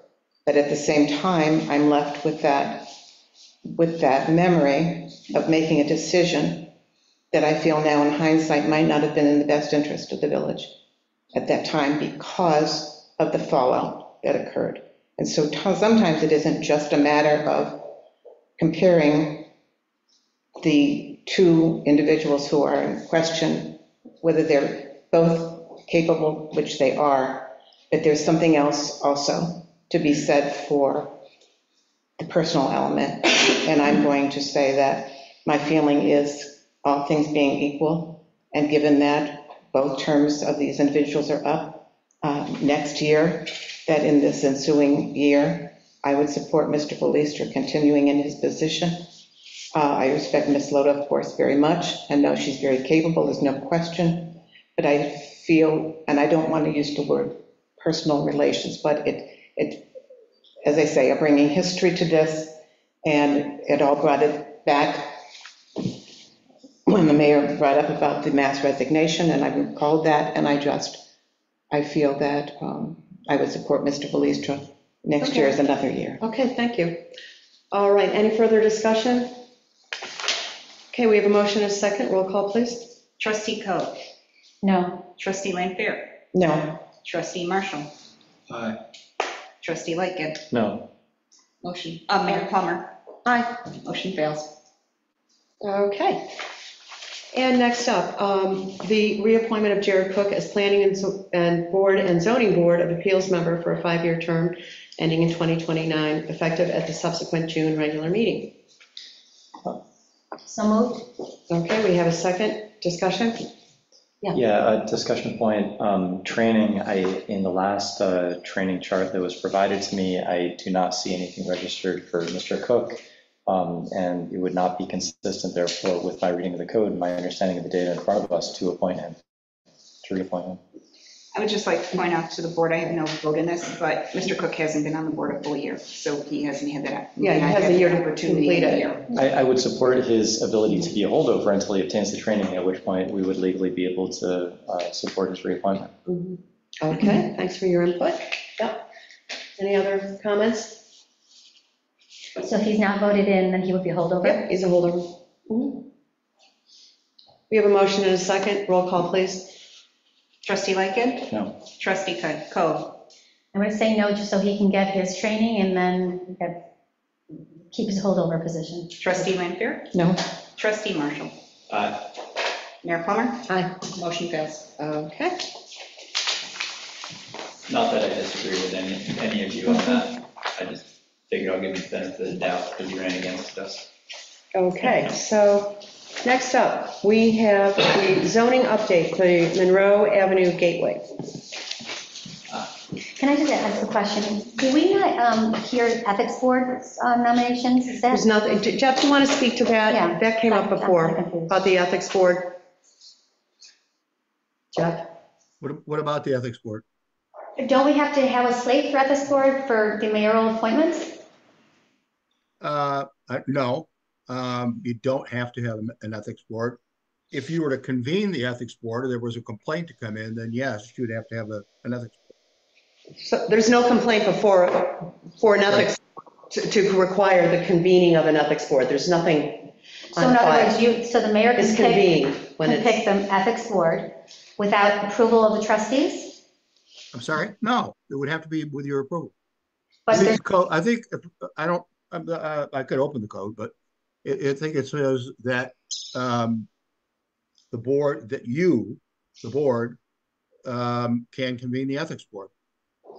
in other words, you convene the ethics board when the complaint is filed. got it. Okay, yeah, Okay, she's got it. Okay. Okay. In other words, there's nothing Yes, there. yes. So if there is a complaint Yes. filed, then we would, bring the Got it, slate, yes, got it, exactly. got it. Okay.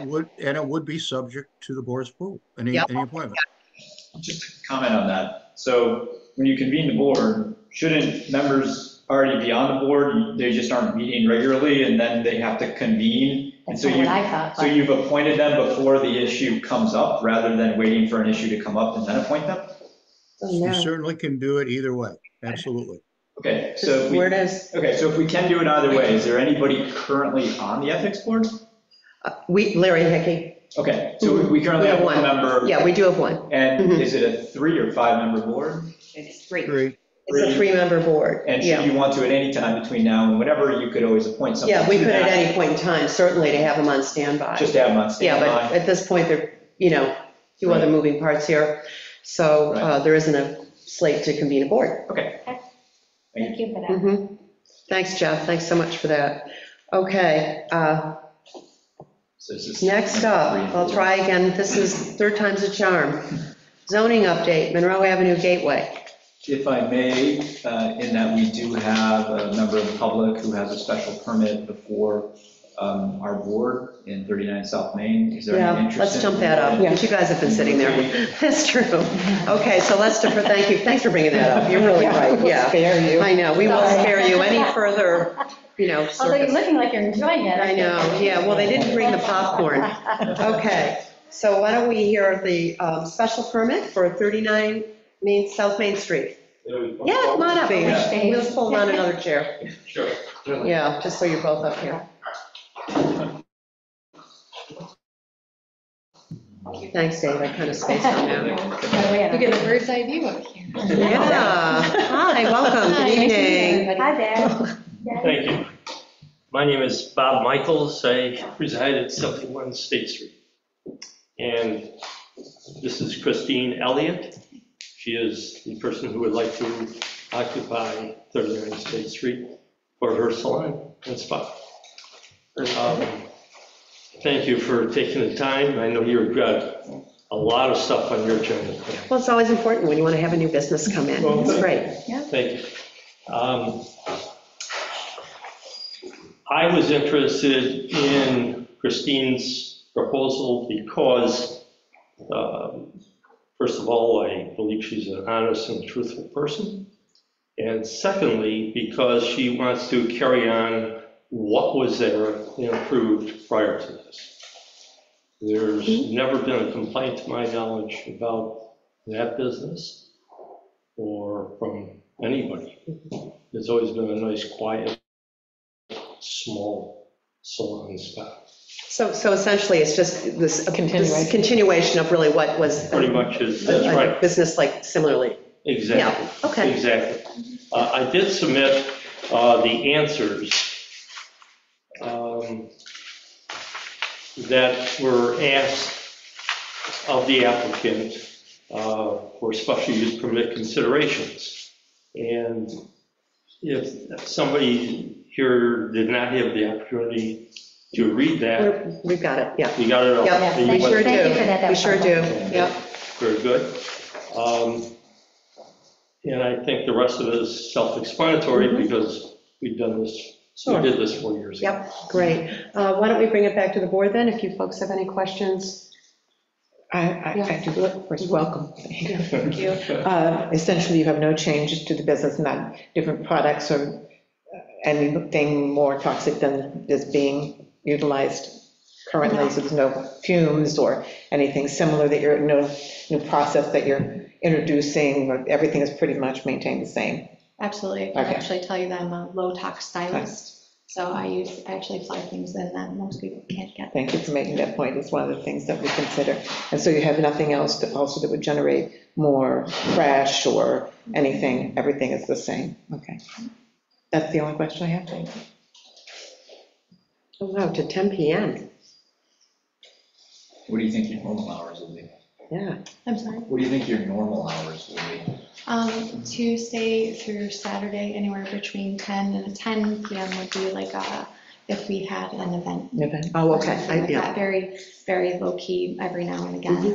And Sundays after church from 12 to 4, we do have some people we'd like to serve that they can not have to, take off time of work. Okay, any other, How many chairs will you have in the, No more than 3. no more than 3? Mhm. And this is just a business model question. Are they subletted or will it all be employee-based? Employee based. Employee-based, great. okay. Lisa, anything? No? I'd like to make a motion to approve the special permit for 30. You got to send it to public hearing. It's the public hearing, yes, public, Oh, yeah. Okay, so I make a motion to send it to public hearing. We need a date and a time. Yeah, it would be June 11th, your next meeting. The question I have for the board is, what time are you looking? We're starting meetings at 5. Typically, we do a half hour after we start for public hearings. That puts it at 5:30. Is the board comfortable? It's kind of restrictive. I say to the 6. I say public 6. for attendance. Believe me, we've got an hour worth of stuff. It's It's too early. Yeah. I say 6 PM. Okay. So I'd like to make a motion to bring the special permit for 39 South Main Street to public hearing on June 11th at 6 PM. Do I have a second? Second. Okay, roll call. Trustee Lanfair? Aye. Trustee Coe? Aye. Trustee Marshall? Aye. Trustee Lightgev? Aye. Mayor Plummer? Aye. Motion passes. All right, we're going to Thank public you. hearing. How easy that part was. Thank you for your time. Thank you. Good to see you, Bob. Thanks so much, you guys. Thank you for doing my. Thank you for coming in. Thank you. Okay, we'll see you at the public hearing then. All righty. All Okay, right. Oh, there we there. go. Straightforward. How about that? There we go. Okay, zoning update, Monroe Avenue Gateway, and did you have a handout for it, Bill? I passed out to the board the local law that was provided by, Yeah, that was. Because that's all part and parcel of, yeah, I think we have 2 agenda items, and they're actually one and they're the combined. same, yeah. I didn't know what to call it, but I kind of like the Monroe Avenue Gateway. I do too. It sort of just sounds Mhm. nice. Yeah, Quite so grand. Alexandra, she threw both on there, Yeah, this was Alexander. so I think we're actually Oh, doing okay, 2 of Yeah, them. 3 and 4 are combined, just, Okay. that everybody makes get it that easier. 3 and 4. Got it. Okay. Matt? Yeah, Just to and be I online, provided too. to the board, legal counsel Spitzer provided a local law regarding R5 previous, and I just need, That was from weeks ago. I personally would like to disregard that as part of the conversation today. I don't know if maybe one of the other trustees might like to kind of lead us along on how to tackle this. But I'd be willing to give it a go. I'm sure there's Right, only did that. you have an extra? I thought I gave it in your thing. Did I, oh wait, I probably have it. I'm probably staring at it. No, wait, I probably have it in my paper. So what we're looking Yes, so at. I have You have it? Yep. Members of the public might just want to know, what they're looking at is a local law that was drafted by our attorney to essentially take R5 and turn it into mixed-use Erie Canal. Currently, the mixed-use Erie Canal is all of Shane Place plus Talbot's plus the gas station, and the land that extends on the east side of the railroad track down the narrow path on both sides of the railroad track until it gets to personal residence backyards that touch upon the canal. So essentially, the idea in the conversation today is we have an R5 zone, which is a standalone single property that is essentially zoned, was zoned at the time that we acquired the property from the town. And we needed to add a zone to it. There was development in a brownfield. And what we're looking to do today is have this conversation about removing the R5 and either creating a new district entirely that may involve other properties, or having that property become part of one other zone. All right. Good. Want me to keep going? Very Yeah. well. All right, I'll keep trying. Anybody? I mean, I do interrupt? have a couple thoughts too. Yeah. So I'll just sort of phrase it in terms of what I'm thinking, and then we can go from there. But right now, we have mixed-use zones and we have residential zones. The residential zones that we have are low-density, medium-density, residential, which is just a blanket term for the R5, and then office residential. The limited office residential does happen to be the property that connects to 75 Monroe. It's the, what's the name of that? Village Green? Village Village Green, Green. Yes. right? And then it also includes the offices behind the Del Monte and tucked back in there with the pickle factory, Mhm. right? And the storage, I believe is, yeah. So that's the limited office residential. It may also be, if I'm not mistaken, it might be a mixed use. What's the one that's between? Can I interrupt for a second? Because Dave, I think you're confusing the two. The one that Village Green is in Village Gateway Business. Yeah. No, it's actually a mixed-use office, sorry. Oh, I'm sorry. Thank you so much, Jeff. Thank you. Yes, the limited office residential, my apology, is the building here to our right. Right. The white building that's currently owned by the fire hall and boarded up. But it's also all the homes, the residential homes across from us that can also be office or business retail.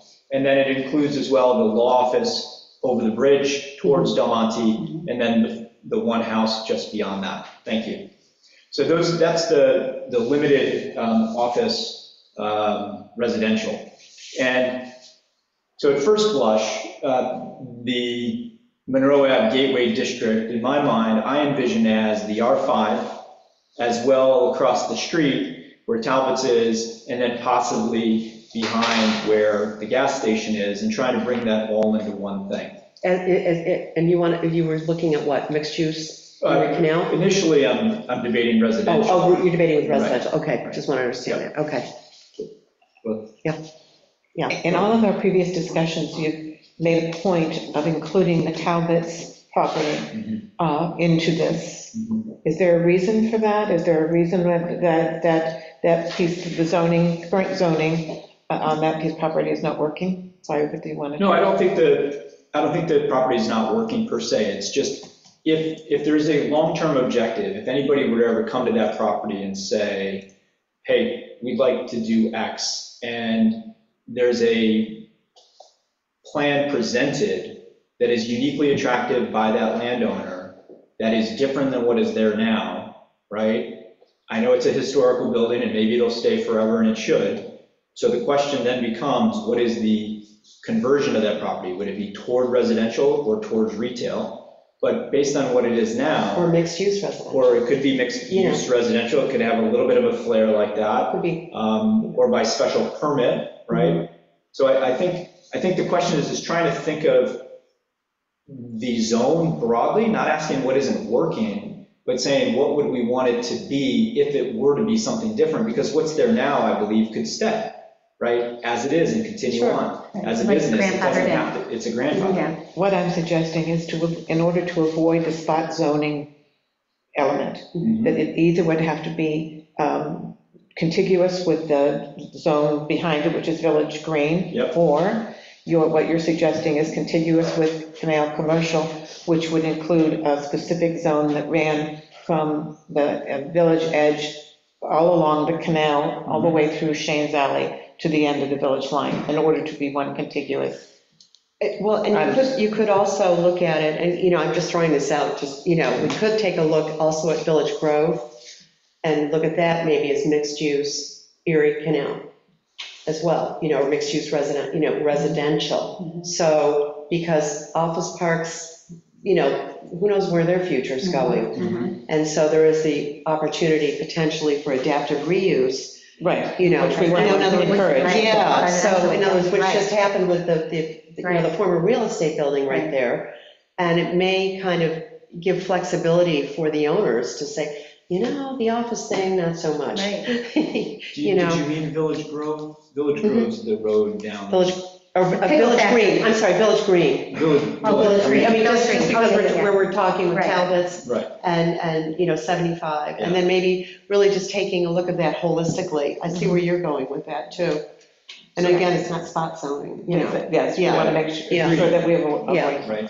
Now, there's one other thing to think about, which is, in the day and age of Amazon and digital shopping, which is likely to persist, right? More residents are incredibly valuable in a small community that's trying to encourage retail beyond just, as much as we love salons and services, we also love a more densely sort of shopping area, things that people want to, in aggregate, come to, not just to see the historical community, but to actually spend some cash on things. And there's a density to it that's nice. One of the nice things about Shane Place today, as well as our downtown, is there's a nice sort of contiguous route, right, as you flow through it, over one bridge, down Shane Place, up another bridge, and it's nice, that it connects to Main Street like it is. What I would prefer is, while I don't necessarily mind some permitting, special permitting, perhaps to some limited type retail, I wouldn't want it to be by right. I'd want it to primarily be a residential district, that as people come into the village on the canal, they see sized, appropriate, and consistent historical architecture, right, while modern or new, at least that is consistent. It doesn't create a Mass and unique, scale. yeah, so mass and scale, and I don't want a unique and separate identity. And so one of the things to do to address that, in my view, would be to take something like this residential district, right, go in, we can on our village code and on our website, download the Word doc, right? And then we can edit the Word doc and come back with, okay, what would it look like different? And essentially creating a separate column that could be medium density residential Erie Canal, or we could call it the Monroe Avenue Gateway Residential District. So Erie Canal would then allow, with that sort of hybrid, I guess is what I'm hearing, it would allow for some amenities or some other services to be. Could be, yeah, it's just a matter of what. Like there could be a little cafe. I love a there, boat people dock. could live there, there could be, I would. Possibly. Yeah. Because I do think as much as, when people want to move in to a dense area, like this, and it's adorable and charming, they really want the amenities too. That's big. It really Pizza, attracts Pilates, people. and coffee. Pardon me? Pizza, Pilates, and coffee. There you go, exactly. And a falafel. Yeah. And a falafel, that's in our code. We got plenty of Yeah. that. But I think what we were talking about just recently was we also don't want to create another kind of business district that's going to separate the residents from coming down to our main, right? We want them to branch out of their own little space and to utilize, the rest of the village too. So we want to be careful about What you that. said there was height restriction. What was that? I think height restriction. For sure. That is critical. That is I think critical, that's what, definitely. scale, all of that. And I also think that you want to have and encourage the active transportation plan, right? So yes, I agree, some amenities might be nice, but if they don't have a coffee shop on the residential property that is built, then they come downtown, or they go to Shane Place, and that creates the density of that experience. And Or people, conversely, who live somewhere else in the village say, hey, let's try this one and walk over there. In other words, you could. I do like the idea of really keeping our primary commercial areas Right. intact. Yeah, I do. that's great. Because we have, And blends business with owners. different Right, communities. we have Yeah. business owners and people who own here that I think will benefit from additional residential, and I don't mind a little bit of density, but I do want to maintain some height and some, and some mass and scale, but also public amenities. I don't mind, certainly Talbot's and the Foresight has been there for a long time, and I want to continue to encourage that, but if ever the property owner may want to adapt it or reuse that to residential, or to something that the village may perceive to be the next alternative for that building, then so be it. They move in that direction, and that would be what we would suggest they could do, or maybe with a special permit. I mean, they got some nice parking there where there Yeah. really isn't They do. any otherwise. Yeah, but the building just changed hands. Yeah. So, but I don't want to create another Shane Place, at least in terms of my goal. So that's why I'm not, There's only one Shane Place. that's why I don't want to go and adopt the mixed-use Erie Canal, right? Because that could create sort of this open-ended unknown of mixed use that creates a unique and separate identity and feel. I like what we have, I just want to get more residents, and I think a great new development can do that. If not, the development that's currently approved and in the final stages of a permitting process, then something different that's maybe a little bit, more appropriate from a size and scale perspective. Any other thoughts on that? I mean, I do agree with our, our commercial districts obviously staying intact. I'm not so sure, that there would be significant impact per se, especially if we, in the case of Village Green, because the hope would be that they would be adaptively reused. They'd be great little townhomes or something, Totally. Yeah, you could walk It would over. be nice to take, I understand too, on the, what would be the southeast side of the railroad track where the gas station is, and then behind it sort of extends, it's not a junkyard, but a storage location for Yeah. different things. It's hard to envision what you would do there, right?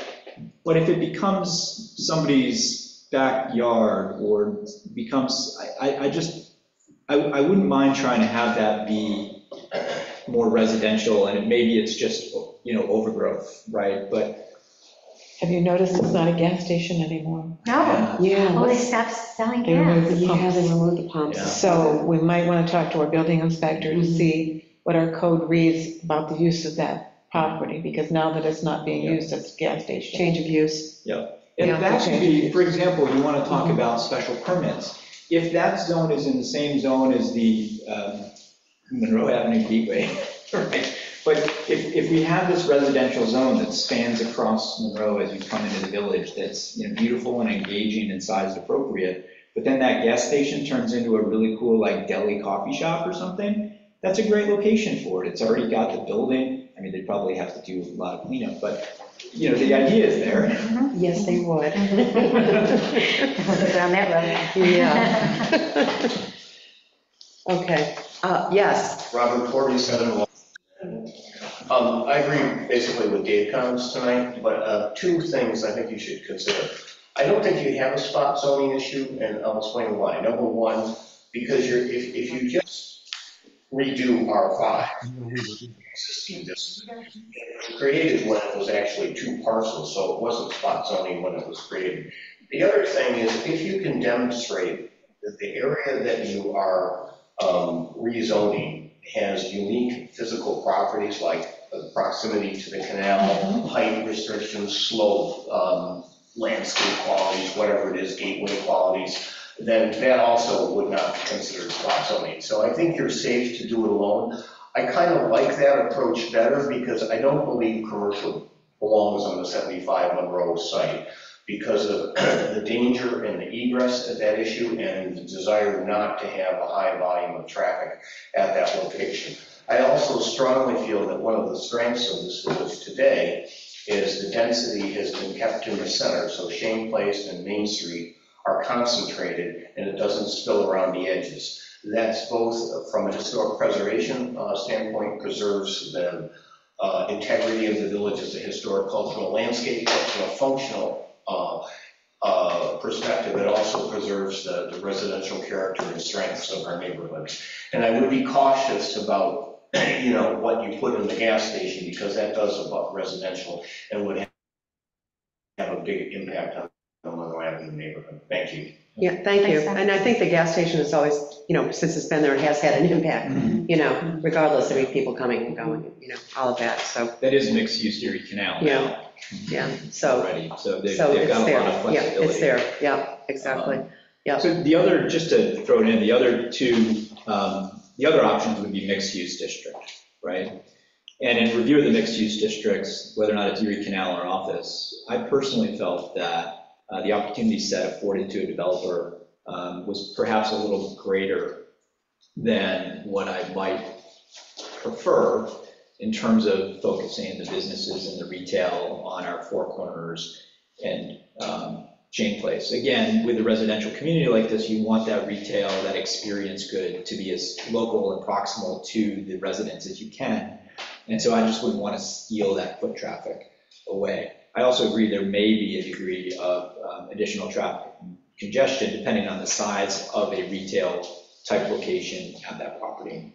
So my preference again is just for higher density than medium density residential units, appropriately sized and done across that track. If we got some legal opinion that suggested we could just do R5, I guess I'm open to that rather than going across the street, but I'd have to be really confident that I'm not spot zoning, and my preference would be to involve other properties, recognizing that they're currently approved for retail. Maybe because it's a new zone, we could also add some special permitting to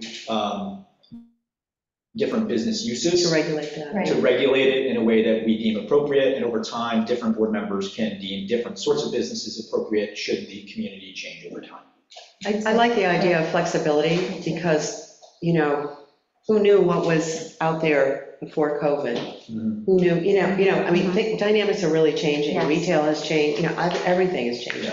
Even, just sort of, Generation Zs and, they're looking at different types of housing, and, it's changed. The market dynamics are changing and I think still very much in flux.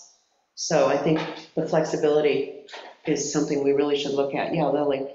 I think as we're considering this, also something I would like to see worked in is a larger requirement, green space requirement than was allotted for R5, and that it would be designated, I don't know what we're going to find it, to be interested in this, but to designate, to set aside out of so many acres in a project, that so many acres would then be open green space for public gathering or, gazebo, Because it's on the canal too, Yes. in other words, it's such Make a it a resource. requirement of our code. A linear Yes. park. Yes, Yeah. like that. Yeah, I agree, Lily. Good point. Yeah. So how do we feel at this point? I guess, Justin, any feedback? I don't have anything yet. This is a great conversation. I think rezoning is a good idea, and we've got a couple of good options in front of us. I'm looking forward to hearing from the public as well. Okay. And I also think, really what we're looking at would really meet needs, I mean, it's a good thing, Yeah, I know Justin's had his hand up, yes. Yeah, Name and address. Justin Lees, Drive 19, Mountain Avenue. Just as a comment is, I would suggest you start by reading the comprehensive plan, because that committee did a lot of work to try to get the vision for that area. I believe, it's just going by memory, I haven't checked it recently, but I believe it mentioned as one of the residential areas that have courtyards in it, or what Lily is saying, a little more open space.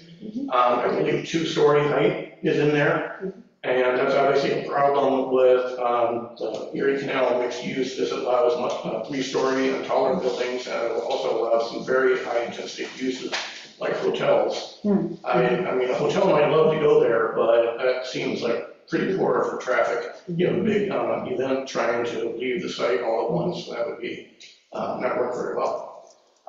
So anyway, that's just what I would suggest is I think some of your ideas are right there in the comprehensive plan, so maybe try to take a look at that, put it on the agenda and see if you can flesh that into some bullet points for code or something like that.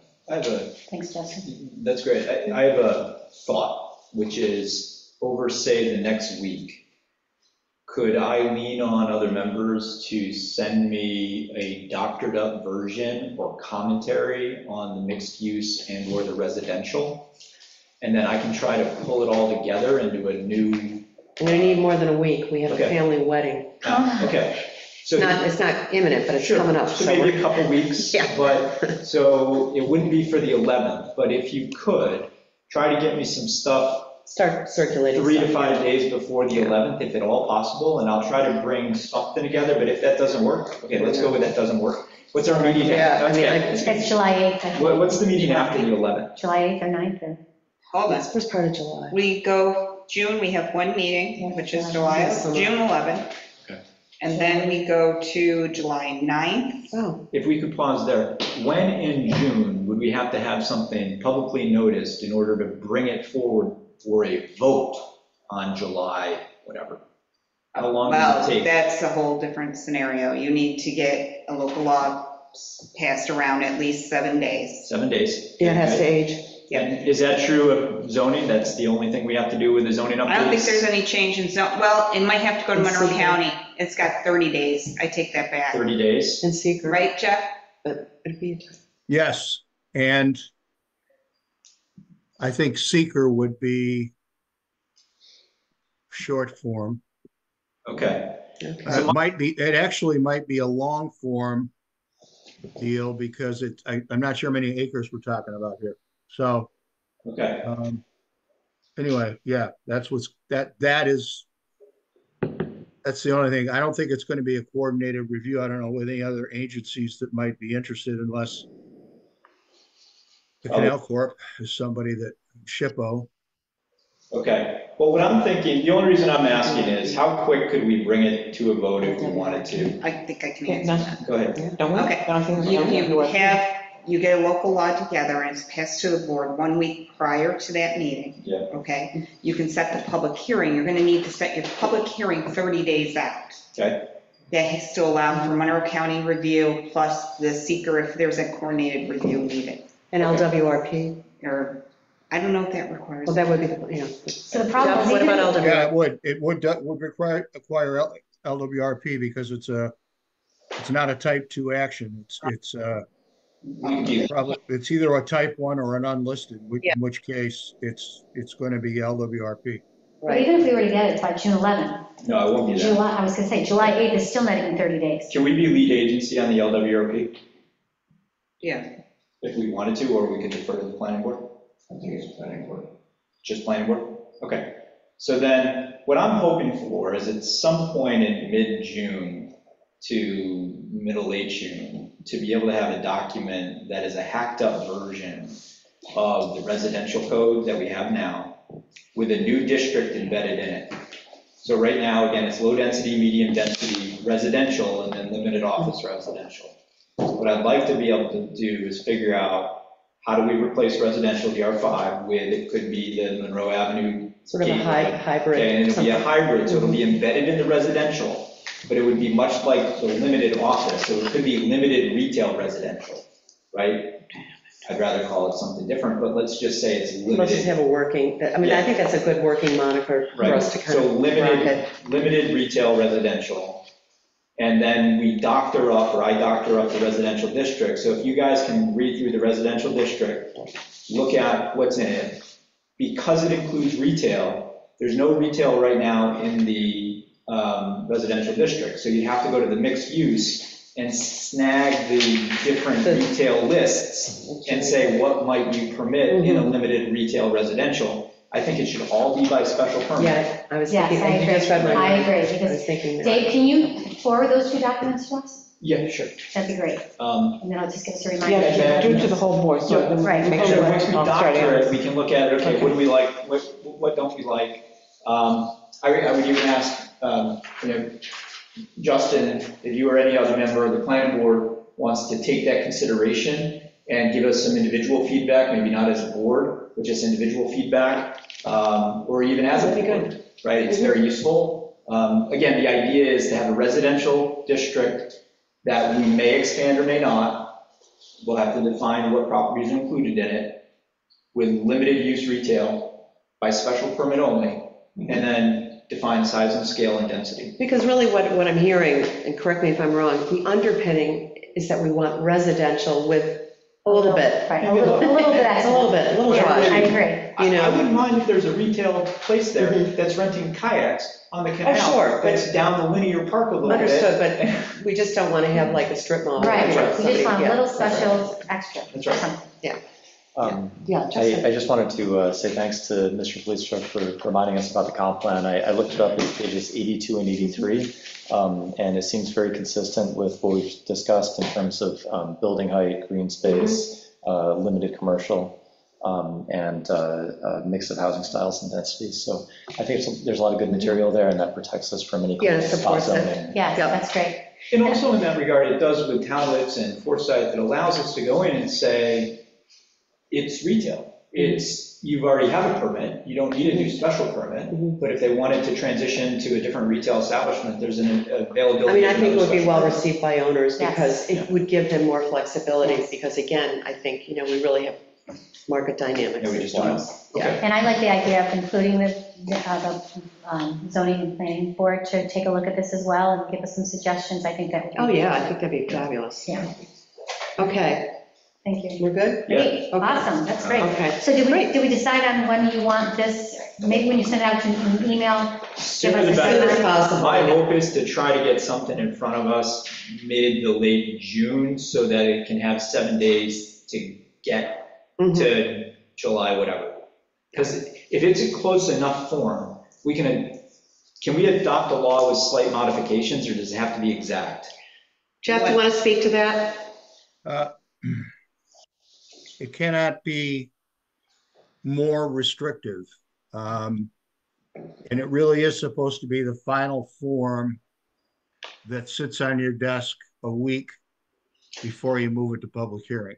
Okay, so then when I craft it, it should be 2 stories, not 2.5, and because then when we come into the discussion about it, we could, if we wanted to, be less restrictive. with certain- Yes. And You always so- go to the less That's restrictive right. in terms of amending when you've already prepared and aged the Yeah. legislation. So if I craft a couple things and I'm like, boy, I just don't want this, and I say not permitted, and we come into the meeting and we say, let's allow it by special permit, that's okay, because it's less restrictive.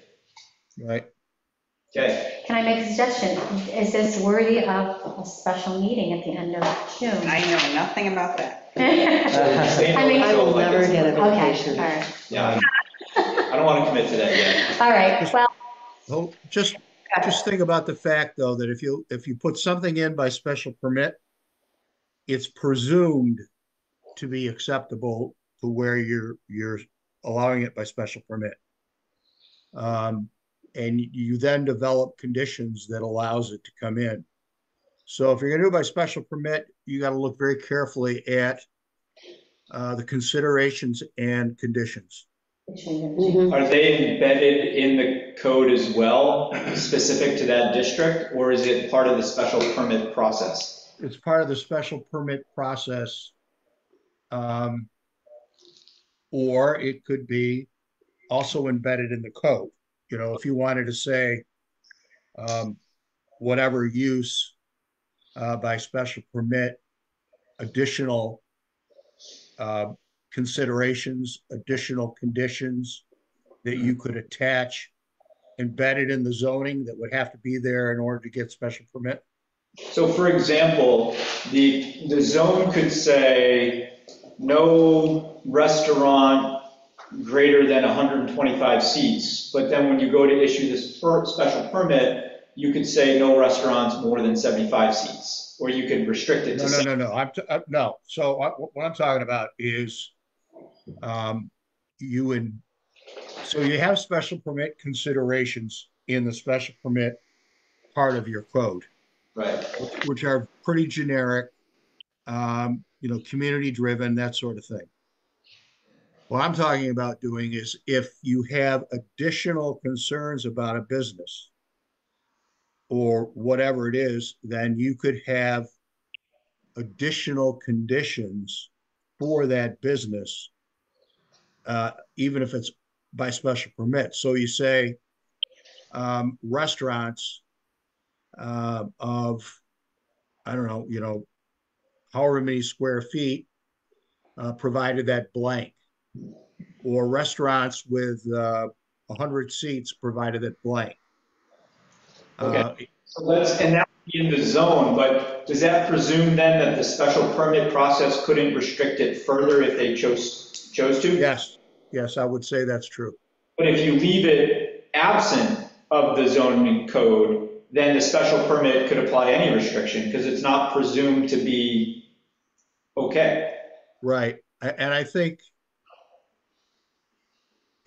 your example is a difficult one because that's the whole key behind a restaurant. I think you should decide before you draft the code, what size establishment you want down. What will fit in? What do you envision by way of the size of the restaurant? To that end, though, how would you restrict multiple instances of a restaurant of the same size? Would you just simply say you can have no more than 50 seats? No, can't do that. Right. So I think that isn't that the value of the special permit in general, which is your ability to look at what's in the zone and what the goals and objectives of the zone are. And then if you feel like you get 17 restaurants coming in, you can, by restaurant 3, say, I don't want another one. No, you can't do that. If a restaurant is a specially permitted use, Anybody can apply. you cannot limit or prohibit just based on the number of that use that currently exists. And the capacity of the restaurant is limited by the fire marshal's determination of proper occupancy, right? Right. So but you could control the square footage of a restaurant, Right. that you're going to do by special permit. And traffic and use could be a determinant as to whether or not to issue the special permit. And the more restaurants you have, the more traffic you have. Right. So in order to win a traffic argument, first of all, you have what the current zoning that wasn't, acceptable, and which there are a number of traffic studies for, maybe 1, maybe 2, which say that it's not going to be a terribly impactful use. So that's one thing that's sort of hanging around your neck that's going to limit how much you can limit, what goes in there based on traffic.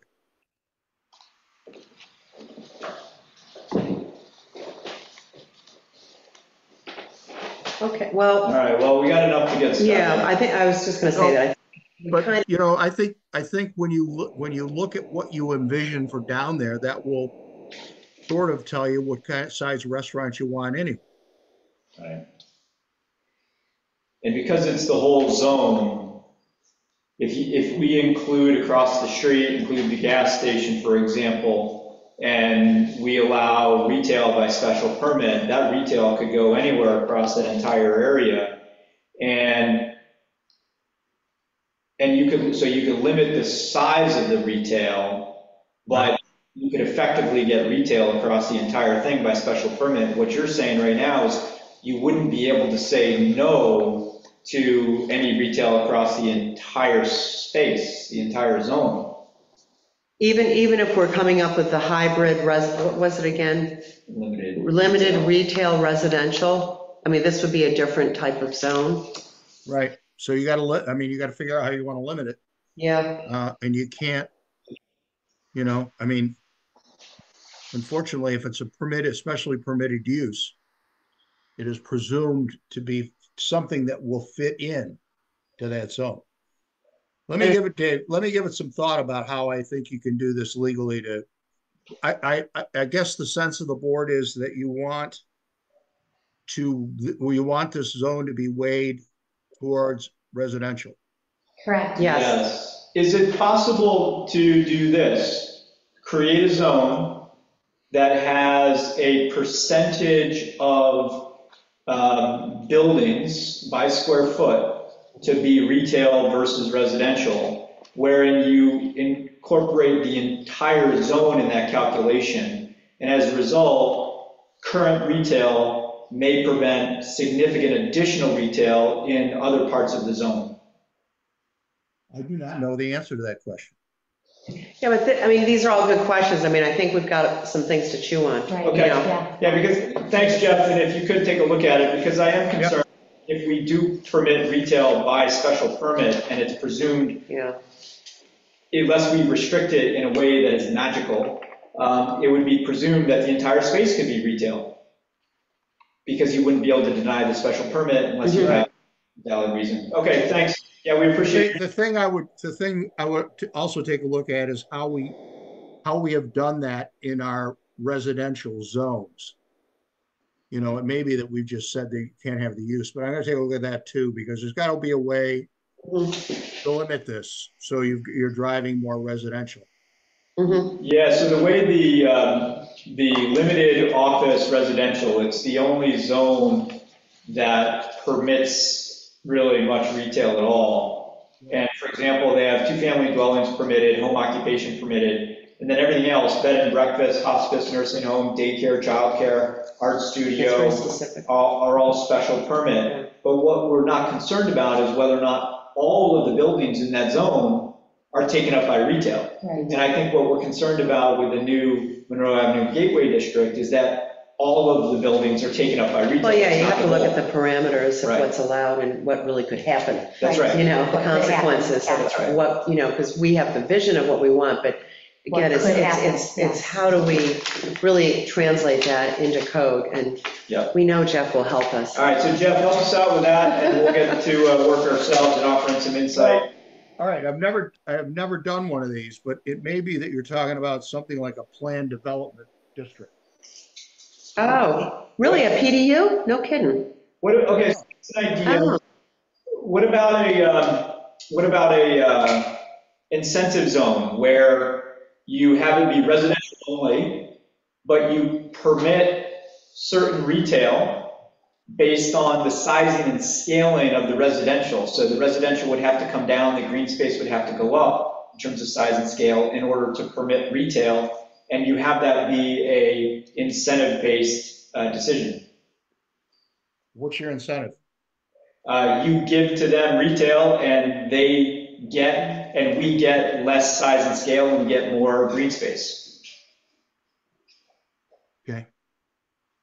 All right, well, All right, good discussion. thanks. Okay, thank you. Yeah, and, you know, thanks, good ideas. Everybody, really good. Okay, next up, and this, actually, we have listed the American Legion lease. This, we do want to have an executive session. I'm wondering if we should do minutes, you know, and then just have our, you know what I mean? Just And member items. a member items, I can tell someone has a member item. That is, Some minutes. I hate to ask, can the board entertain a 5-minute? I need to. Yes, yes. I make a motion that we recess for 5 minutes. I second. Roll call. Trustee Marshall? Aye. Trustee Coe? Aye. Trustee Lanfair? aye. Trustee Lightgev? Aye. Mayor Plummer? Aye. Okay, pause. We'll, Thank you. Yes. okay. I make a motion to open the meeting. Second? Roll call. Trustee Coe? Aye. Trustee Marshall? Trustee Lanfair? Aye. Trustee Lightgev? Aye. Mayor Plummer? Aye. Motion passes. Okay, let's see, do we want to do, let's do minutes and then we'll do member Yes. items real quick. Okay. So let's call up the minutes. So March 4th, Yep, it's, They looked okay to me. I didn't see anything. okay, is there a motion? make a motion to approve March 4th minutes. I'll second. Okay, roll call. Trustee Lanfair? Aye. Trustee Coe? Aye. Trustee Marshall? Aye. Trustee Lightgev? Aye. Mayor Plummer? Aye. Motion passes. Okay, next up, what do we have, March 7th? We were hopping every couple days. Anything for Dorothea? Or is there a motion? I'll make a motion to approve the minutes of March 7th. Second. Roll call, please. Trustee Marshall? Aye. Trustee Lightgev? Aye. Trustee Coe? Aye. Trustee Lanfair? Aye. Mayor Plummer? Aye. Motion passes. Next up is March 14th. Laura does really good minutes. Okay, any thoughts or a motion, please? Motion to approve. Second. Roll call, please. Trustee Marshall? Aye. Trustee Coe? Aye. Trustee Lanfair? Abstain, was absent. Okay. Trustee Lightgev? I will also abstain as I was absent. Okay. Mayor Plummer? Aye. Motion passes. Okay. That happened.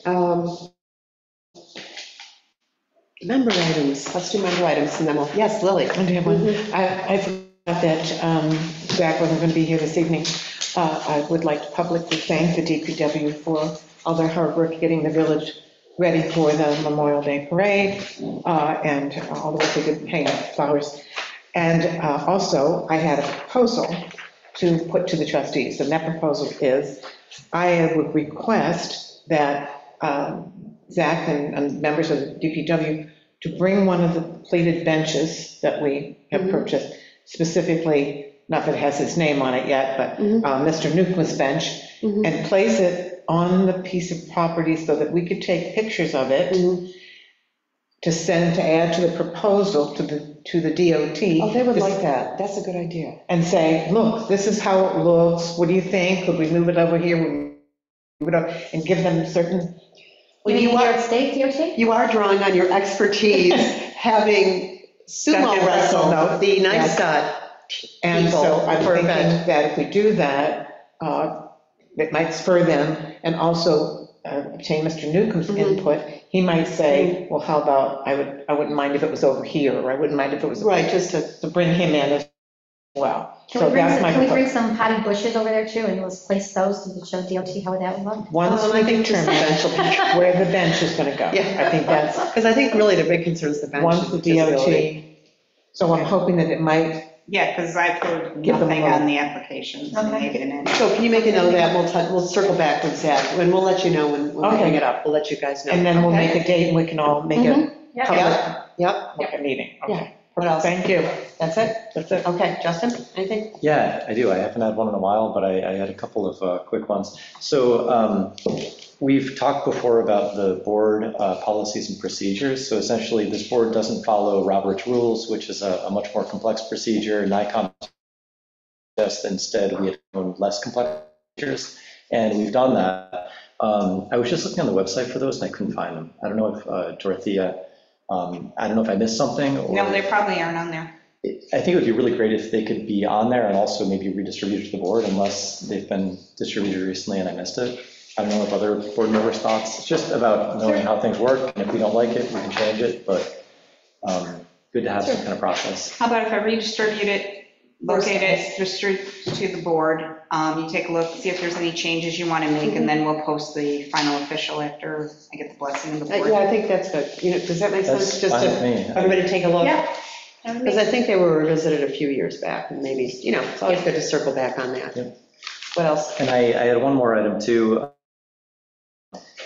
As I was walking around the area by the DPW building, I noticed we generally have a lot of no trespassing and posted signs due to the what have been cited as the safety and security issues.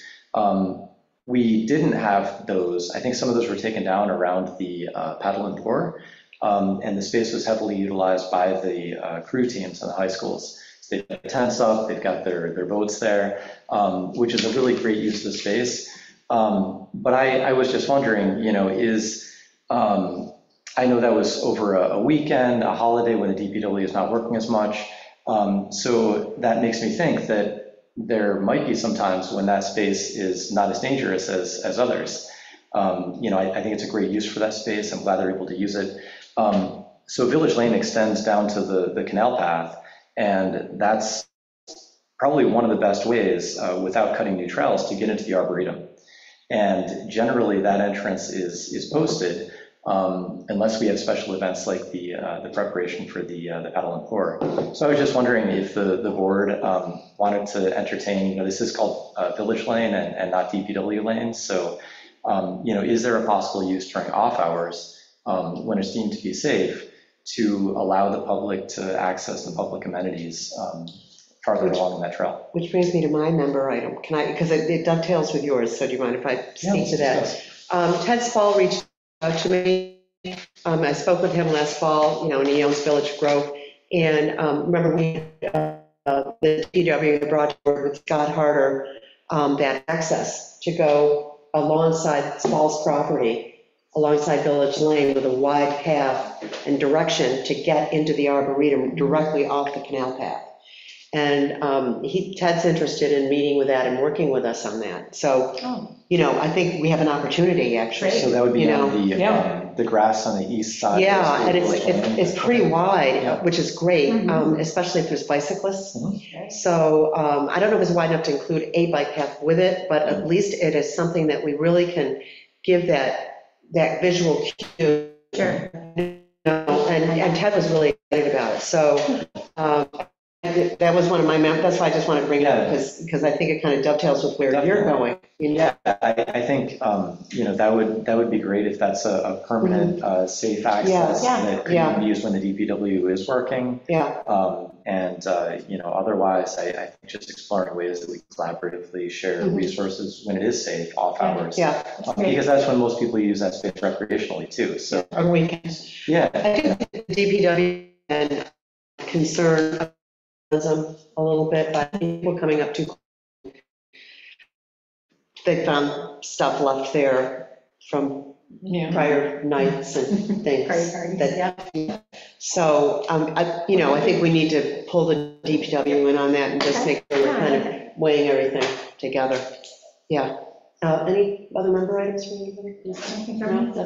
So that's on you guys, right? People are gonna come together on the ideas of access. Yeah, well, I'm going to try to meet with Ted Spall. I don't know, I think Laura set up the meeting. I'm not even sure when it is. But, I'll just report back and we'll find out kind of where, because I was excited. He reached out and said, yeah, we should do something.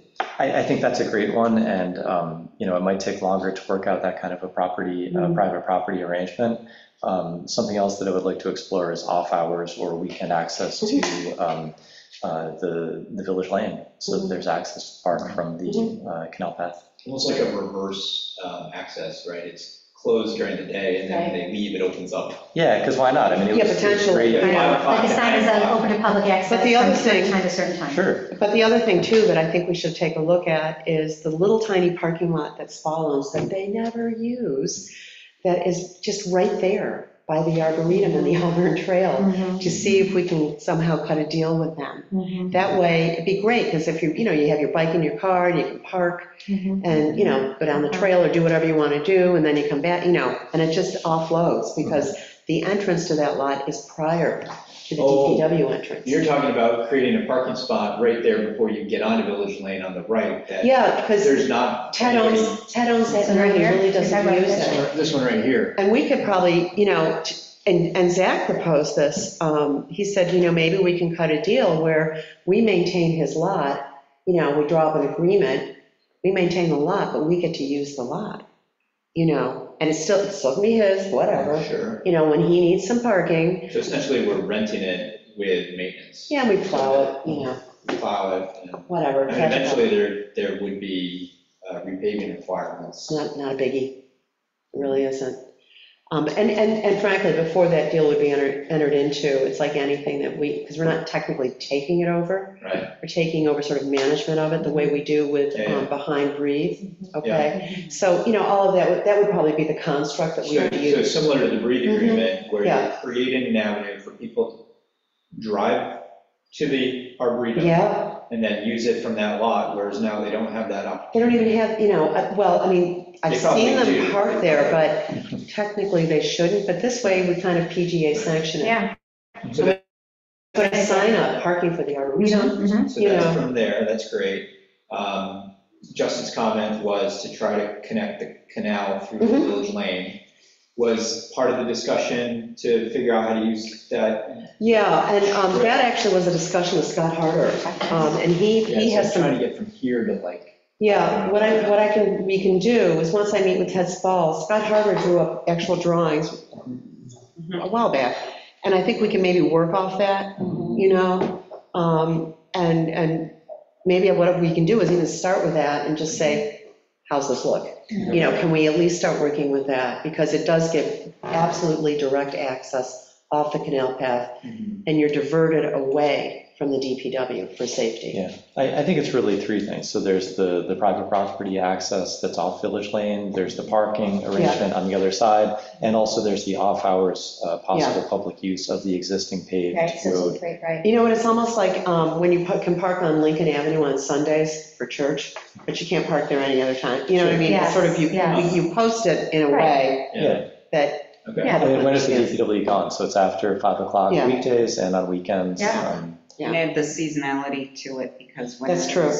That's right, summer season when DPW leaves, they can be there at 3. Yeah, winter it might be a little bit different. That's what I'm trying to say, winter could be, they could be coming out of there at any time, given our weather. But we'll There'll sort be through less that. traffic, too, But we'll in the sort winter. through that. Yeah, and there's less foot traffic in the winter Right, too. that's what I'm saying. Yeah. Could we consider while we're on the arboretum, I know the ARPA funds were going for the invasive, did we approve that? Yes.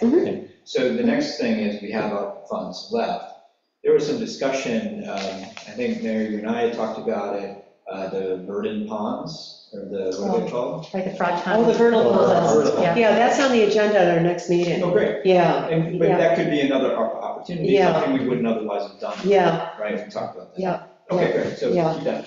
I just had one, you have, go ahead. Oh, you have a number? I think I did, and is the attorney still here or not? Jeff, Oh, come in Rangoon.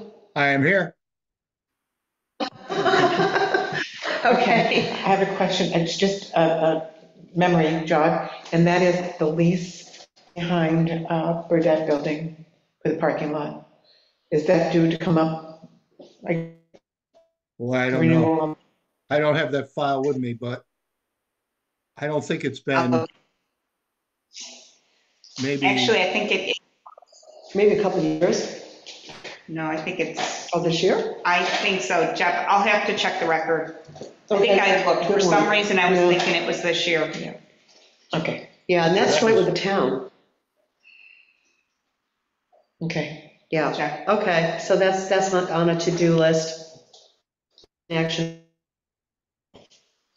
Okay, all right, any other, I've got one. one more? Okay. It continues on with our special permit conversation, but that is, when I was driving down Main and looking over African Roots, where they used to be, small space, there's sometimes a pop-up shop in the winter. I was driving by, and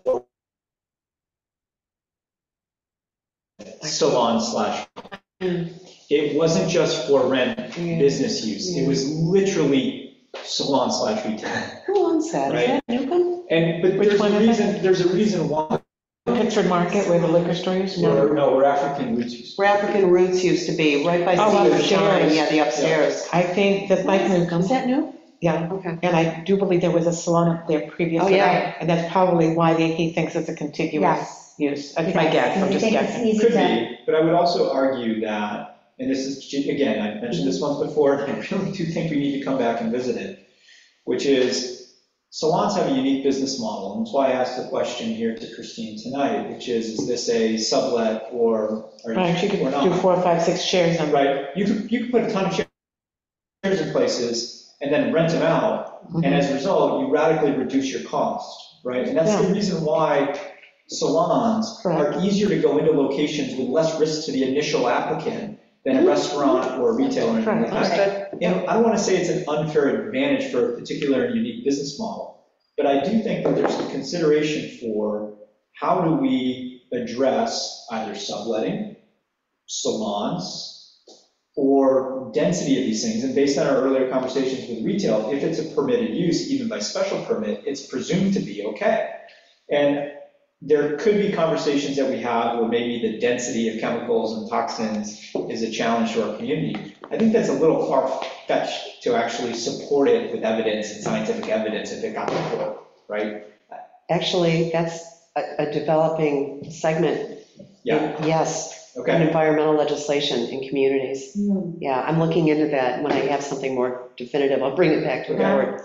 But, so this just opens it up, and to the board or Jeff, do we want to do something to encourage retail, and it may be at the expense of rent rates that are more attractive for a salon owner to pay than a retail rate, which might have to be a little lower, but if the salon's unavailable at the higher rent, then it might drop a little bit, and we might get the retail, right? And so, again, I think from a business model perspective, there's a slight unfair advantage and willingness to take on a higher cost. And maybe Maybe you want that's to not. level the playing field a little bit more. And so maybe, Jeff, you can, I just saw it in one of our codes, that you can prevent subletting. One of the things that we talked about with that, when you were talking about salons, is that a lot of times we've asked the salons to have retail mixed with their salon offerings, so that they have in the window items for sale, so that we're fulfilling that retail. Activates the streetscape. Yeah, storefront zoning. You're not gonna, I respect that, but as far as general retail, right, you're not gonna get the Unless they were variety. subletting, which they have done in the old SJ's building. There's more than one business in the space that previously was just SJ's. And I had suggested that to SJ's, but she was a period of time, she didn't want to start bringing in other, but you could sublet within your business space and maybe even have a cafe, but whatever, but to have to bring in the same concept they've introduced out at the, across from East Mall, the North Face building. They are making it a cafe, lounge, shopping, a combination use. So, I think anything like that that we can encourage. I just don't know how to do it, but I think the concern stands. I just don't know how to do it. And so maybe I'm leaning on anybody else to have an idea. Well, Yeah. there'd have to be some kind of incentive, like Yeah, maybe a lower tax rate, or, I mean, I don't even know how you would do that, but. yeah, 'cause we can't do anything about the rents. What if you were to remove it as a permitted use, and then the existing special permits hold as valid, the value of them to the current tenants increases, so the ability to sell a business because you have something that is no longer available to you, can you do that? You can't, well, under our current code, if you change owners, you need a new permit. Even on the sale of the entity? I thought it was just on. No, new owners, yeah. Building. Permit goes with the owner. So, but if the owner is an LLC and you sell the LLC. No. Huh? New owners, operators, whatever it is, it's pretty broad in terms of covering a change in ownership like that.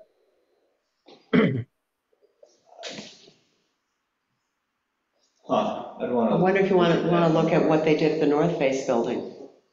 Was there any zone, did you, see how that happened? No, I think the zone is pretty much commercial up Yeah, it's all there. Yeah, it's commercial. commercial. Yeah, there's nothing really to hang our hat on. Yeah. Interesting thought. Yeah.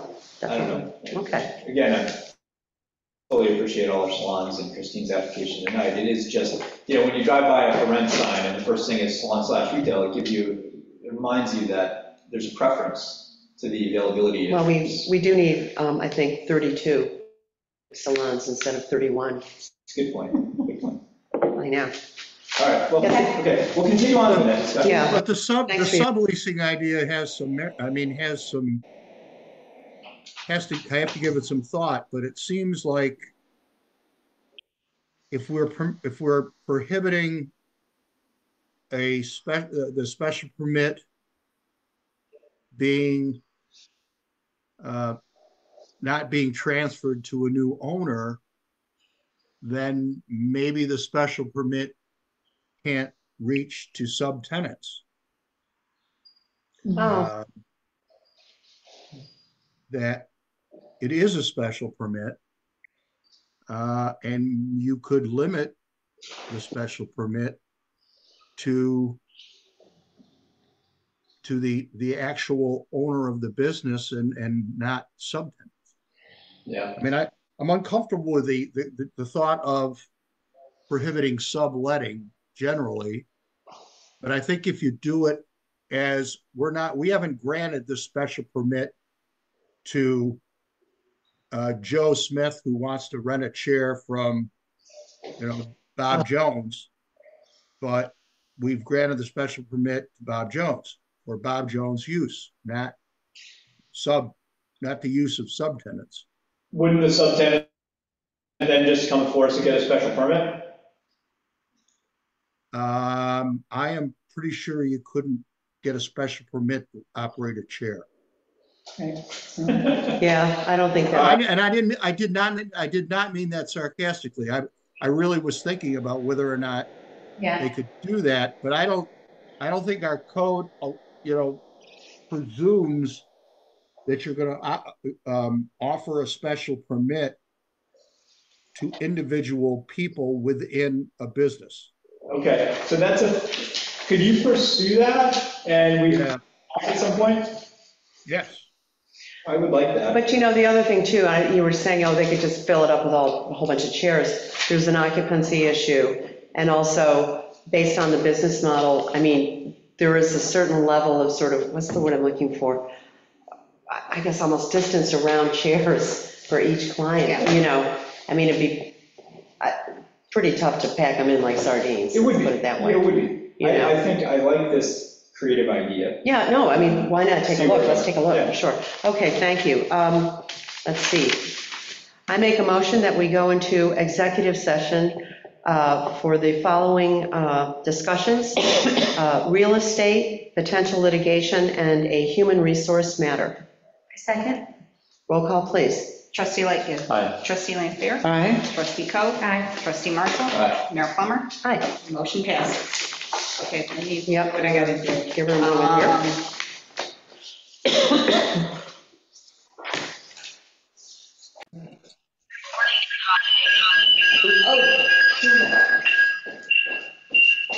I don't need to. Oop.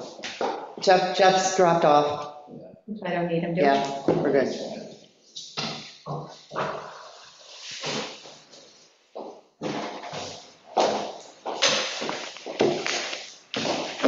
I am still here.